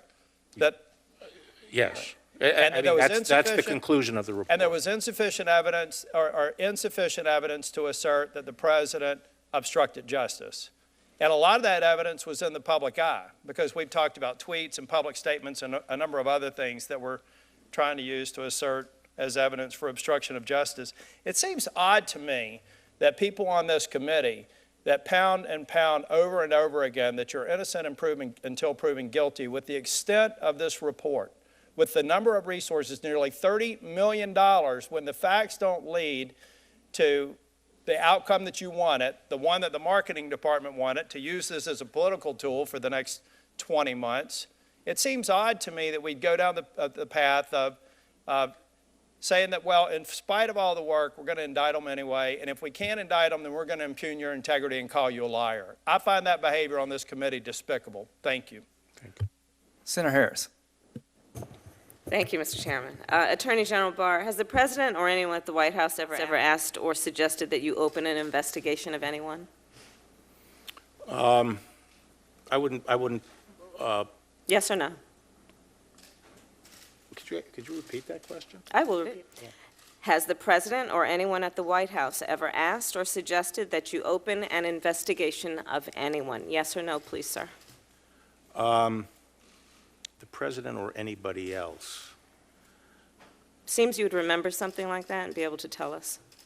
Yeah, but I'm trying to grapple with the word suggest. I mean, there have been discussions of matters out there that they have not asked me to open an investigation, but Perhaps they've suggested, I don't know, I wouldn't say suggest. hinted, I don't know. inferred? You don't know? Okay. In your March 24th summary, you wrote that, quote, after reviewing the special counsel's final report. But I will say that no one. Sir, I'm asking a question. In your March 24th summary, you wrote that, quote, after reviewing the special counsel's final report, Deputy Attorney General Rosenstein and I have concluded that the evidence is not sufficient to establish that the president committed an obstruction of justice offense. Now, the special counsel's investigation produced a great deal of evidence. I'm led to believe it included witnesses' notes and emails, witnesses' congressional testimony, witnesses' interviews, which were summarized in the FBI 302 forms, former FBI Director Comey's memos, and the president's public statements. My question is, in reaching your conclusion, did you personally review all of the underlying evidence? No, we took and Did we accepted the Mr. statements- Rosenstein? No, we accepted the statements in the report as the factual record. We did not go underneath it to see whether or not they were accurate. We accepted it as accurate and made our. So you accepted the report as the evidence? Yes. You did not question or look at the underlying evidence that supports the conclusions in the report? No. Did Mr. Rosenstein review the evidence that underlines and supports the conclusions in the report, to your knowledge? Not to my knowledge. We accepted the statements in the report. Did and anyone the in your- characterization of the evidence is true. Did anyone in your executive office review the evidence supporting the report? No. No. Yet you represented to the American public that the evidence was not, quote, sufficient to support an obstruction of justice offense. The evidence presented in the report. This is not mysterious process. In the Department of Justice, we have pros memos and declination memos every day coming up. And we don't go and look at the underlying evidence. Sir, would you We support, take the characterization of the evidence as true. as the Attorney General of the United States, you run the United States Department of Justice. If in any U.S. attorney's office around the country, the head of that office, when being asked to make a critical decision about, in this case, the person who holds the highest office in the land, and whether or not that person committed a crime, would you accept them recommending a charging decision to you if they had not reviewed the evidence? Well, that's a question for Bob Mueller. He's the U.S. attorney. He's the one who presents the report. But it was you who made the charging decision, sir. What- You made the decision not to charge the president. No, in a pros memo and in a declination memo, You said it was your baby. What did you mean by that?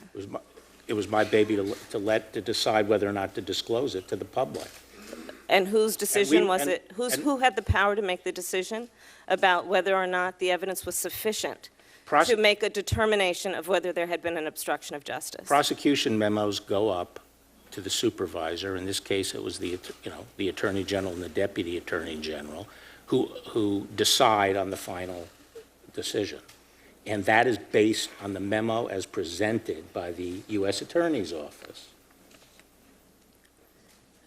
I think you've I've made seen- it I've seen clear a lot that of- you've not looked at I've the seen a lot evidence. of We can move on. prosecution- I I've think seen a lot of you've made it clear, sir, that prosecution you've not looked at the declination evidence, and in we my can day. move on. Will you agree to consult career DOJ ethics officials about whether your recusal from the 14 investigations that have been discussed by my colleagues is necessary? I don't see any basis for it. I already consulted with them and You have consulted with them about the 14 other investigations? about the Mueller case. Have you consulted with the career DOJ ethics officials about the appropriateness of you being involved or recusing yourself Well, what- from the 14 other investigations that On have what been referred basis? out? On what basis? Conflict of interest, clear conflict of interest. What's my conflict of interest? I think the American public has seen quite well that you are biased in this situation and you've not been objective, and that would arguably be the conflict of Well, interest. I haven't been the only decision maker here. Now, let's take the Deputy Attorney General, Rod Rosenstein, who was approved by this Senate 94-6 with specific discussion on the floor that he would be responsible for supervising the Russian investigation. I'm glad you brought up that. Okay? That's a And great he has topic. 30 years' experience, and we had a number of senior prosecutors in the department involved in this process, both career and non-career. Yes, I've We're read all the agreed on process, the sir. disposition. I have another question. And I'm glad you brought that subject up because I have a question about that. Earlier today, in response to Senator Graham, you said, quote, that you consulted with Rosenstein constantly, unquote, with respect to the special counsel's investigation and report. But Deputy Attorney General Rosenstein is also a key witness in the firing of FBI Director Comey.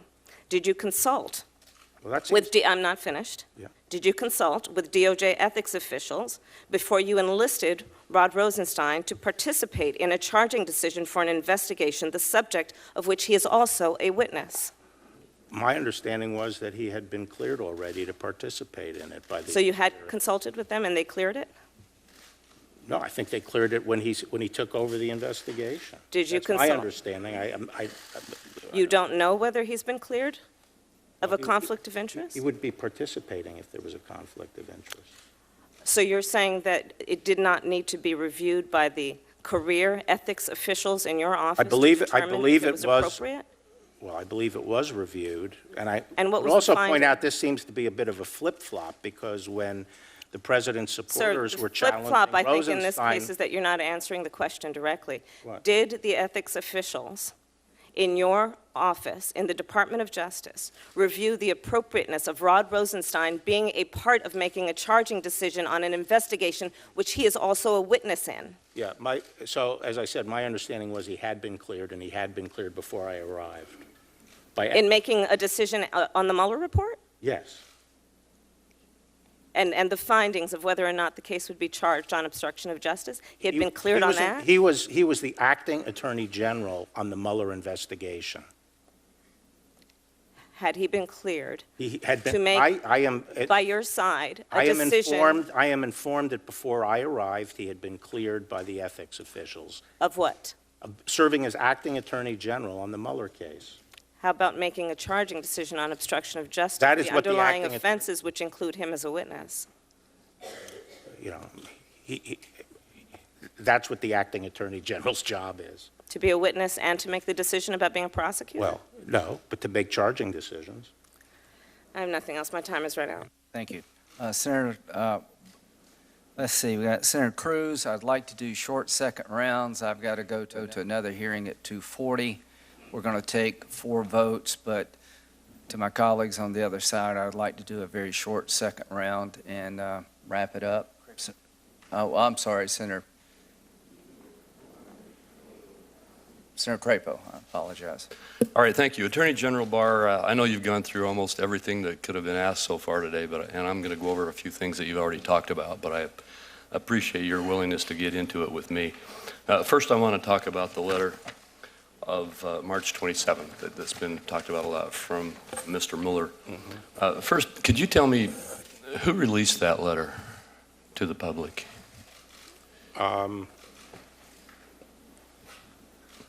Who released it to whom? Yes. I mean, how did it released? Was that a decision that you made to release that letter? To the public? Yeah, I think the department provided it this morning. Okay. Oh, no, excuse me. I mean to the Washington Post. How did the Washington Post get the letter? I don't know. That's what I thought. Well, let's talk about the letter for a moment. You indicated that... I assume the Washington Post got it from the Department of Justice. Yeah, well, I think we need to find that out. But we can get into that later. If you're not aware, then let's move on to other aspects of the issue. You indicated that you did not feel you needed to release as much as Mr. Mueller thought you needed to release at the outset. You gave a summary of the conclusions And he apparently wanted to see the summaries of each section that he had put together released, correct? Yes. Could you go over again the reason why you responded to him when he asked you to release portions of the report before you released it in its entirety? Yes. This was on the conversation on Thursday, the day I got his letter. And I said that I didn't want to put out, it was already several days after we had received the report, and I had put out the 4-page letter on Sunday. And I said, I don't want to put out summaries of the report. That would trigger all kinds of frenzy about what was said in the summaries, and then when the more information comes out, it would recalibrate to that. And I said, I just want to put it out one time, everything together. And I told him that was the game plan. All right, and I just think it's important to point that out again, because there's been a lot of spin about the letter and what it was that was being requested and what your response to that was. Right. I think it was important to help get out again and get clarified. The reason I ask who released the letter is because there have been a lot of releases of documents from the FBI that were basically leaks.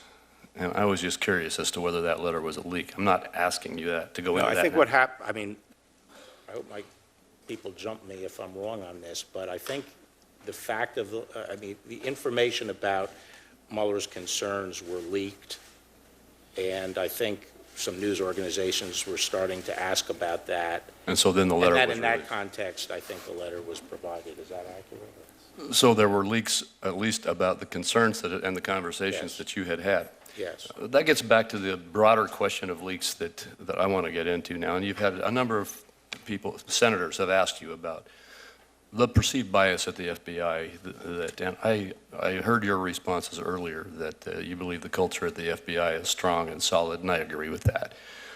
I do believe, however, that it's been pretty clearly shown in a number of different ways that there are some individuals at the FBI at high levels who in the past few years have not been holding up the standards of the FBI that the American people expect of them. I'm sure you're familiar with the report of the DOJ's Inspector General Michael Horowitz, where he looked at bias in the FBI. And in fact, he found it. And he indicated in a hearing in this room before us that he did in fact find that there was bias at the FBI, and that, but he said that he wasn't able to prove that the bias affected the employee's work product, because as in questions that I asked him, he said, I found that there was clearly bias, but in order to prove whether that affected the work output of those who were biased, I had to ask them whether it impacted it, and they of course said no, and I didn't have other evidence to prove otherwise. This gets back to a conversation you had earlier about whether the FBI's business or whether his business was to prove a negative or whether it was to find some actionable conduct. My reason in going through this with you is that I want to get at what we can do. Well, first of all, whether you agree that there is a problem of bias in the FBI in some parts or in some individuals at the FBI, and whether you are undertaking activities to address that. Well, you mean political bias? Yes. Whether there is political bias that is resulting in biased conduct by FBI agents. I haven't seen that since I've been there. I think that Chris Wray, the new director, has changed out the people who were there before and brought in, not brought in from outside, but promoted and developed a new leadership team that I think is doing a great job. And I think he's focused on ensuring that the Bureau isn't biased and that any of the problems from before are addressed. So, do you believe that it's inappropriate conduct for an FBI employee to leak politically sensitive information to the public for purposes of impacting political yes, discussion? yes. And I think some leaks are for, maybe for political purposes. I think probably more leaks are because people handling a case don't like what their superiors or supervisors are doing, and they leak it in order to control people up the chain. And I understand you have some investigations into that type of conduct underway. Yes. Just another couple of quick questions. When did the DOJ and the FBI, if you know, when did the DOJ and the FBI know that the Democratic Party paid for Christopher Steele's dossier, which then served as the foundation for the Carter Page FISA application? I don't know the answer to that. Are you investigating to determine that? Yes. And then lastly, did the Department of Justice, the FBI, and other federal agencies engage in investigative activities before an official investigation was launched in July 2016?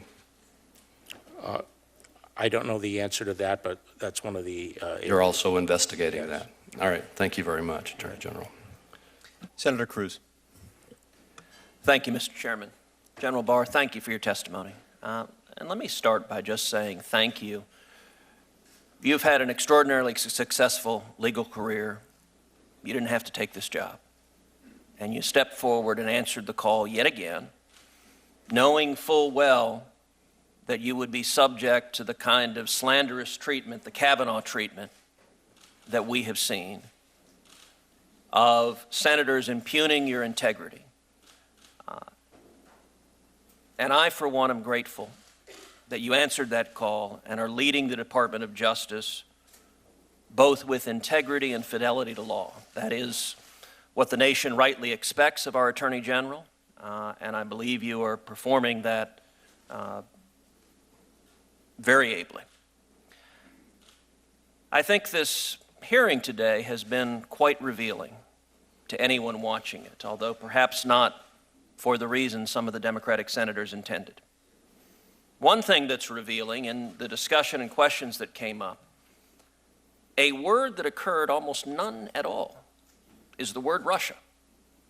For 2.5 years, we heard Democratic senators going on and on and on about Russia collusion.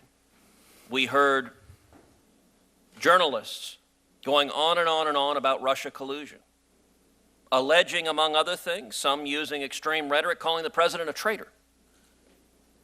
We heard very little of that in this hearing today. Instead, the principal attack that Democratic senators have marshaled upon you concerns this March 27th letter from Robert Mueller.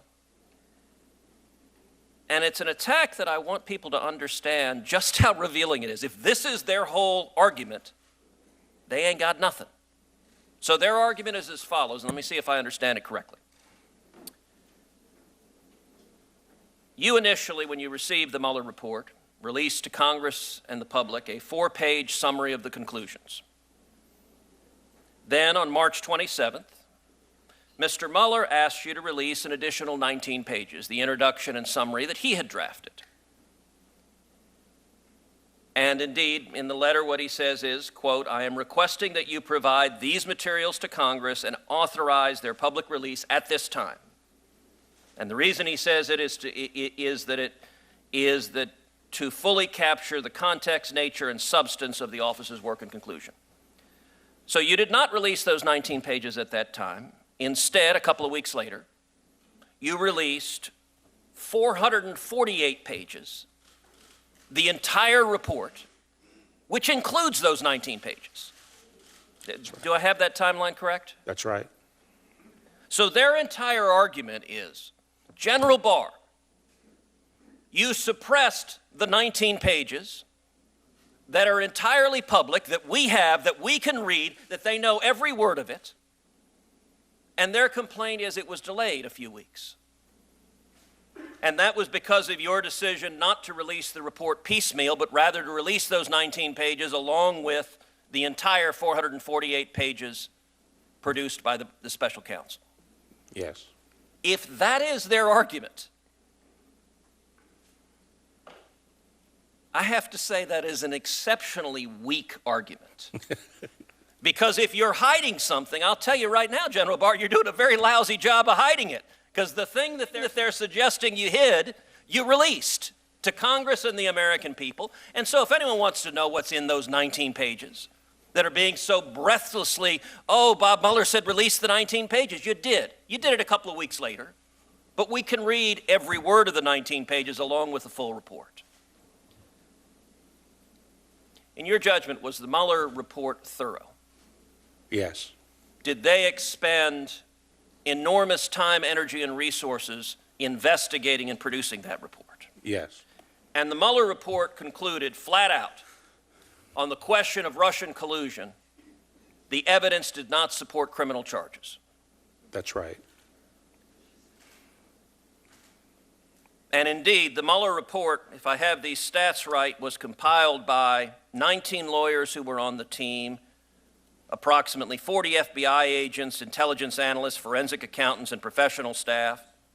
The special counsel issued more than 2,800 subpoenas, nearly 500 search warrants, more than 230 orders for communication records, almost 50 orders authorizing the use of pen registers, 13 requests to foreign government for evidence, and interviewed approximately 500 witnesses. Is that correct? That's right.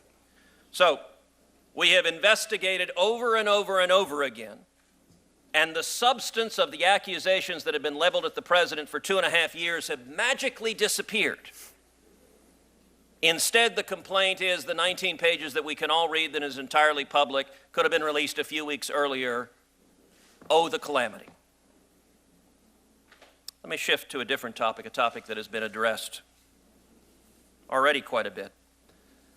I believe the Department of Justice under the Obama administration was profoundly politicized and was weaponized to go after political opponents of the president.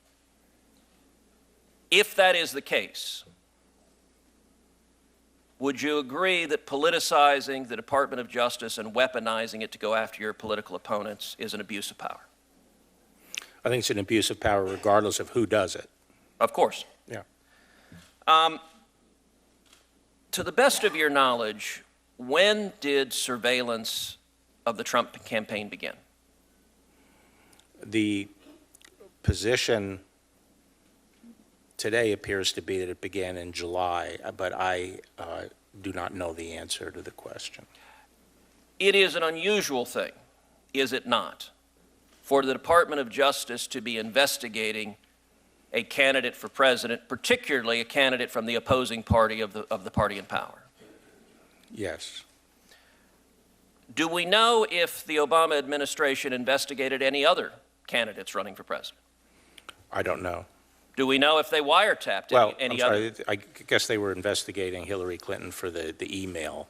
Do we know if there were wiretaps? I don't know. Do we know if there were efforts to send investigators in wearing a wire? I don't know. So, General Barr, I would urge, you have had remarkable transparency. You promised this committee you would with regard to the Mueller report. You promised this committee and the American people you would release the Mueller report publicly. You have released the report. Anyone can read it. It's right here.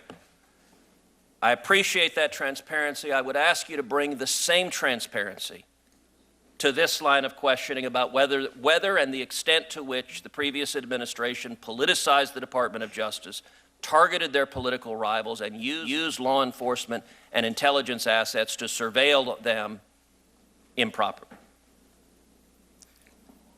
Thank you. So that's the end of the first round. We have votes, I think, at 3. I think there are 4 votes. But what I'd like to do is just, can you go for a few more minutes here? You're okay?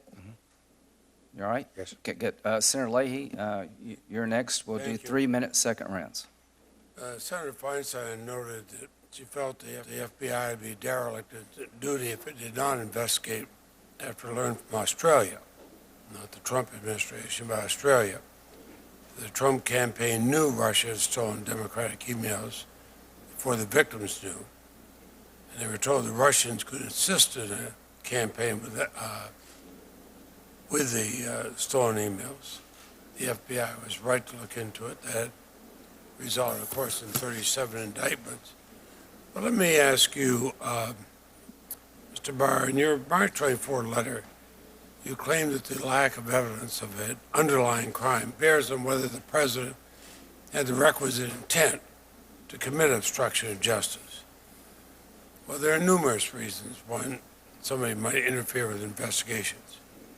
Most critically, an interference may prevent the discovery of an underlying crime. So interfering, you might not know if there's a crime. But the special counsel did uncover evidence of underlying crimes here, including one that directly implicated the president.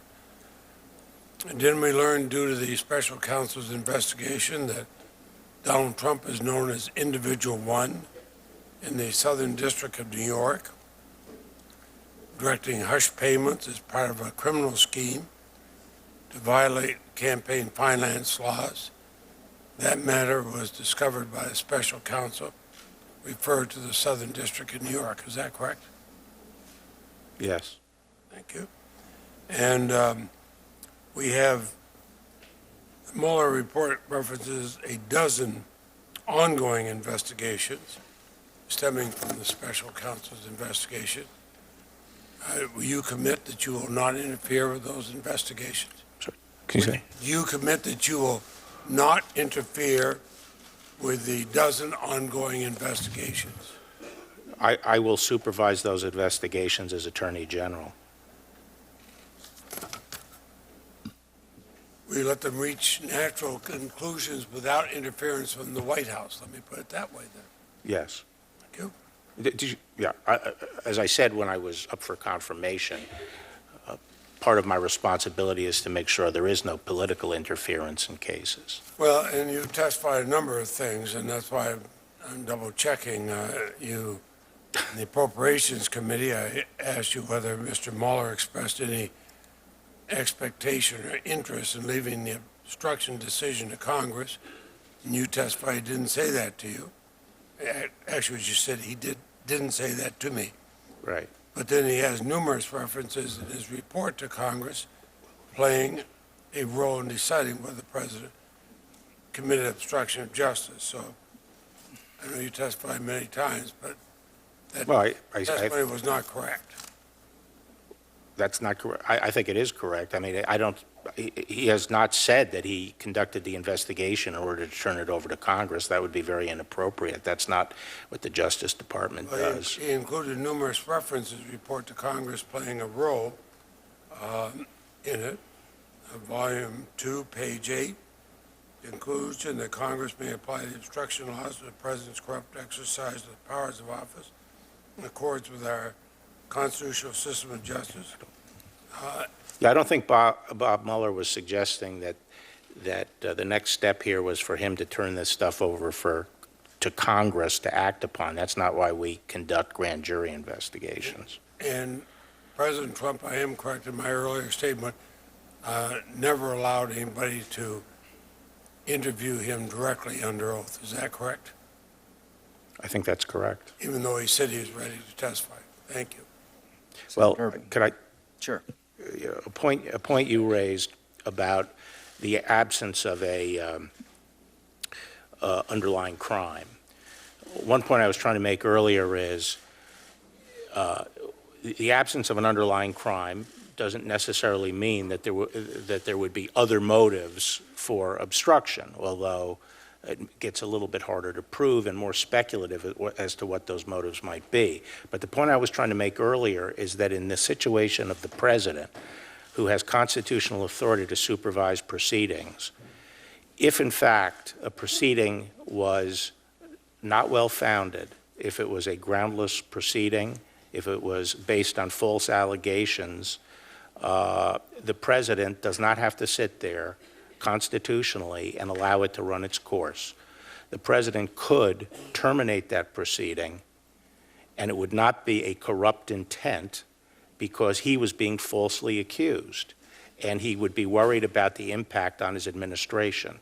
That's important because most of the obstruction claims that are being made here, or episodes, do involve the exercise of the president's constitutional authority, and we now know that he was being falsely accused. I don't agree with that, but that's okay. Thank you. General Mueller, I have two questions, if you don't mind. The Mueller, General Barr, I have two questions. The Mueller report describes the reasons why the FBI opened a counterintelligence investigation in July 2016 into Russian election interference. There have been many references to why they would do such a thing. By that date, the Democratic National Committee server had been hacked and Russians had been deemed responsible. Some of the stolen emails had been released by WikiLeaks. A foreign government, the Australian government, had told our FBI that Trump foreign policy aide George Papadopoulos said he'd been contacted by a person on Russia's behalf offering to assist the Trump campaign by releasing information damaging to Hillary Clinton. That was all in the Mueller report.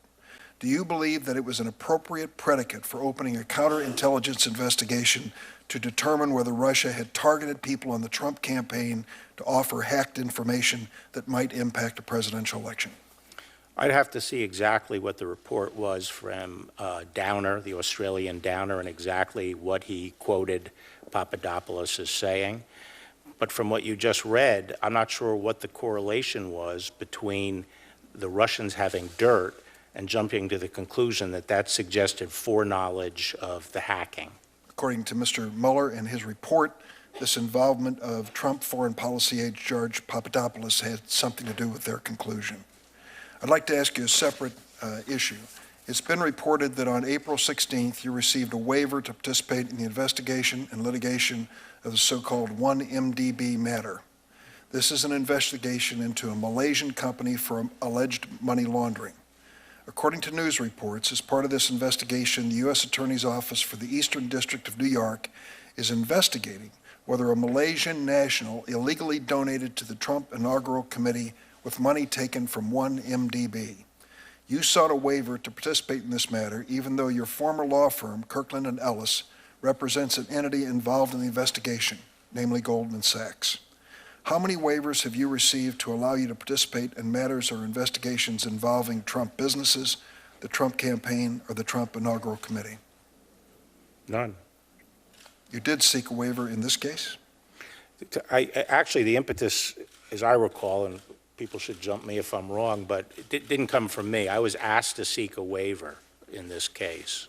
Do you see the problem if the issue is whether or not a money laundering operation in Malaysia is sending money to the Trump Inaugural Committee, that as Attorney General of the United States you may not want to involve yourself in this?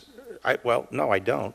I don't. Because I was not involved with the inaugural. Why would you seek a waiver then to participate in this? The waiver was, I guess the conflict was not because of any relationship I had to the inaugural committee, which I didn't. No, it's to Goldman Sachs, your former client. No, it's Kirkland Ellis law firm. Right, and their client, Goldman Sachs.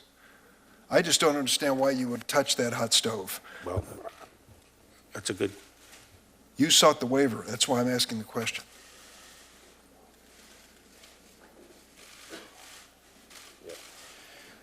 The criminal division actually asked me to get a waiver because of the importance of this investigation overall. I was requested by the criminal division. I didn't seek it. The impetus did not come from me. And who would that be that made that recommendation to you?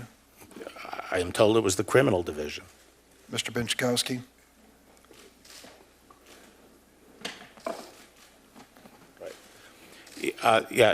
He was the head of the criminal division, but before, apparently they discussed it with the career ethics official, and they made the recommendation.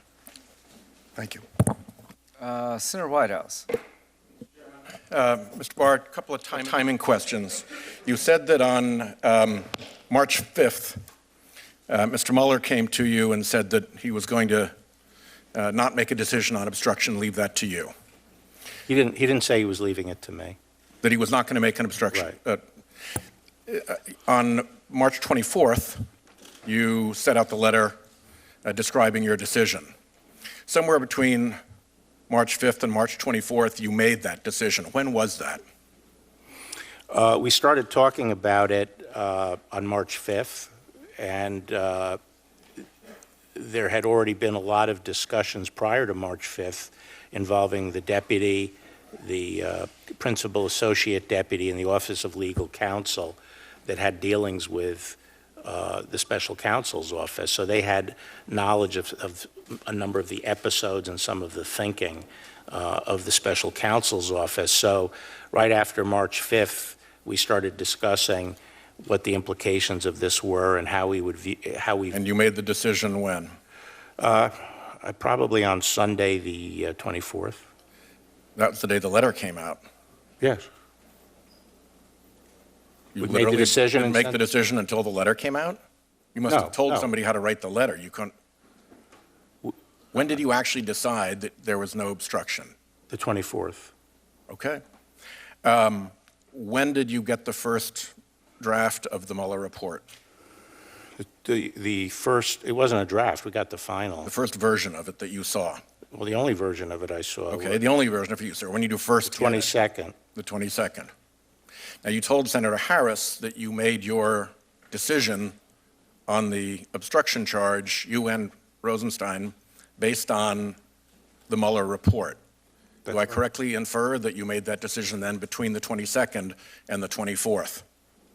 Well, we had a lot of discussions about it before the 22nd, but the final decision was made on the 24th. And you didn't We had more, actually we see had the more Mueller than report 2.5 until days. the 22nd. We had more than 2.5 days to consider this. OLC had already done a lot of thinking about some of these issues, even before we got the report, and even before March 5th. They had been in regular contact. The department had been in regular contact with Mueller's people and understood, you know, So a lot of their thinking. the OLC was looking into the Mueller investigation while it was going on and witting of the evidence that they were gathering on obstruction before you saw the Mueller. My understanding, you know, I wasn't there, okay, but my understanding is that the deputy and the what we call the PADAG, the principal associate deputy, were in regular contact with the Mueller's team, and we're getting briefings on evidence and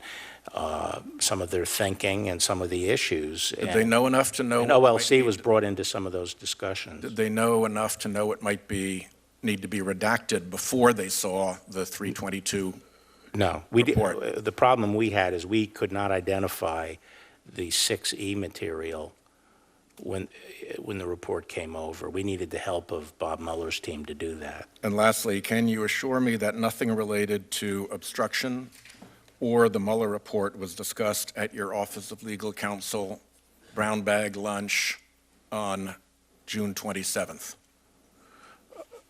Nothing about what? Nothing about the obstruction issue and nothing about the Mueller report itself was discussed when you had a brown bag lunch on June 27th with OLC?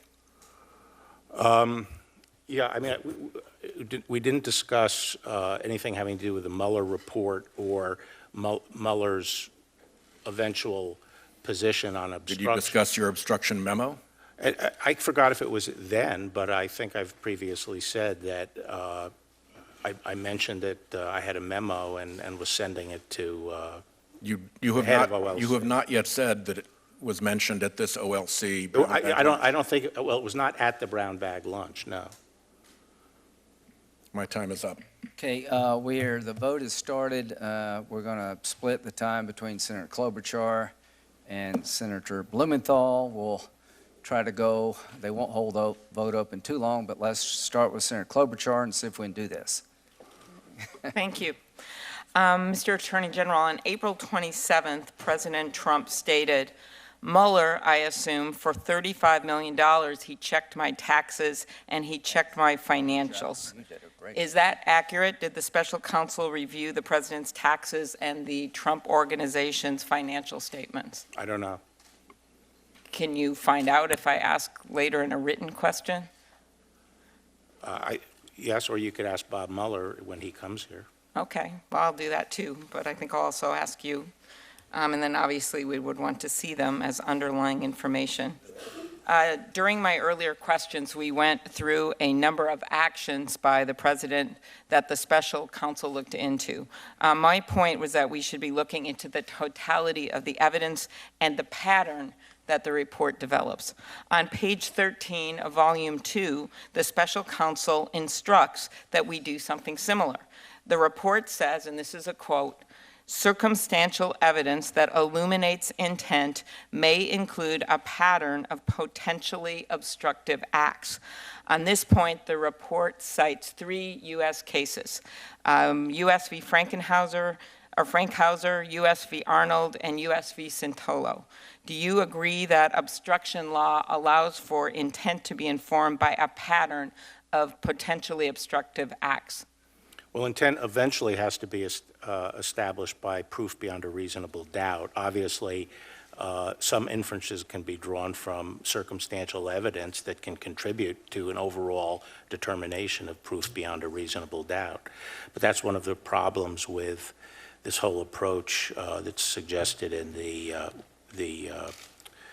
special counsel's report, which is it is trying to determine the subjective intent of a facially lawful act, and it permits a lot of selectivity on the part of the prosecutors, and it's been shot down in a number of other contexts. So one of the reasons that we are very skeptical of this approach is that in You mean obstruction cases, you and Director Mueller, or you, the Justice Department? The Justice Department, is that in this kind of situation where you have a facially innocent act and that's authorized by the Constitution, it's hard to establish beyond a reasonable doubt that it's corrupt. Okay, I just want to get in just a few more questions like Senator Whitehouse did. At your confirmation hearing, you testified that in the absence of a violation of a statute, the president would be accountable politically for abusing the pardon power.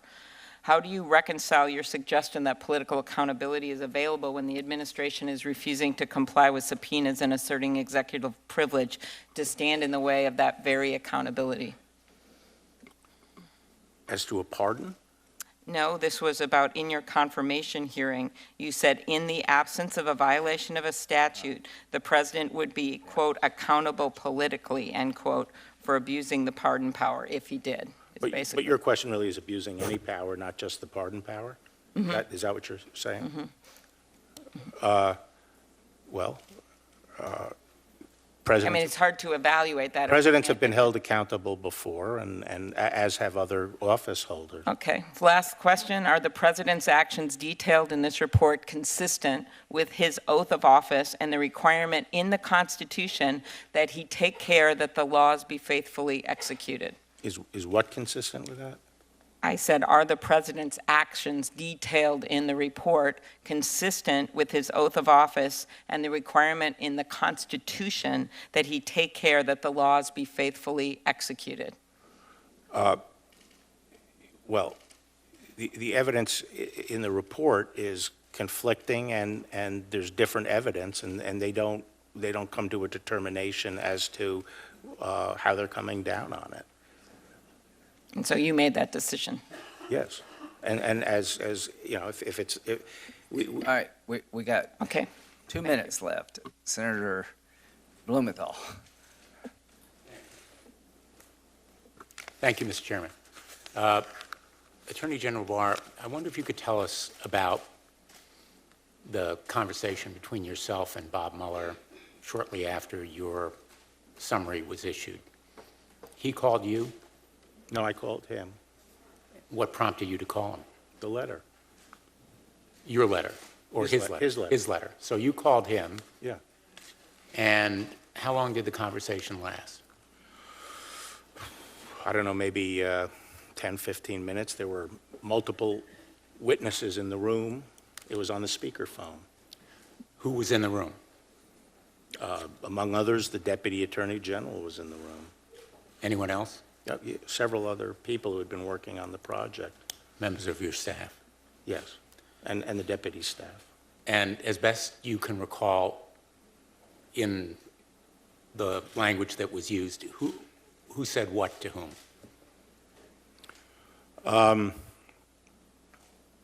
I said, Bob, what's with the letter?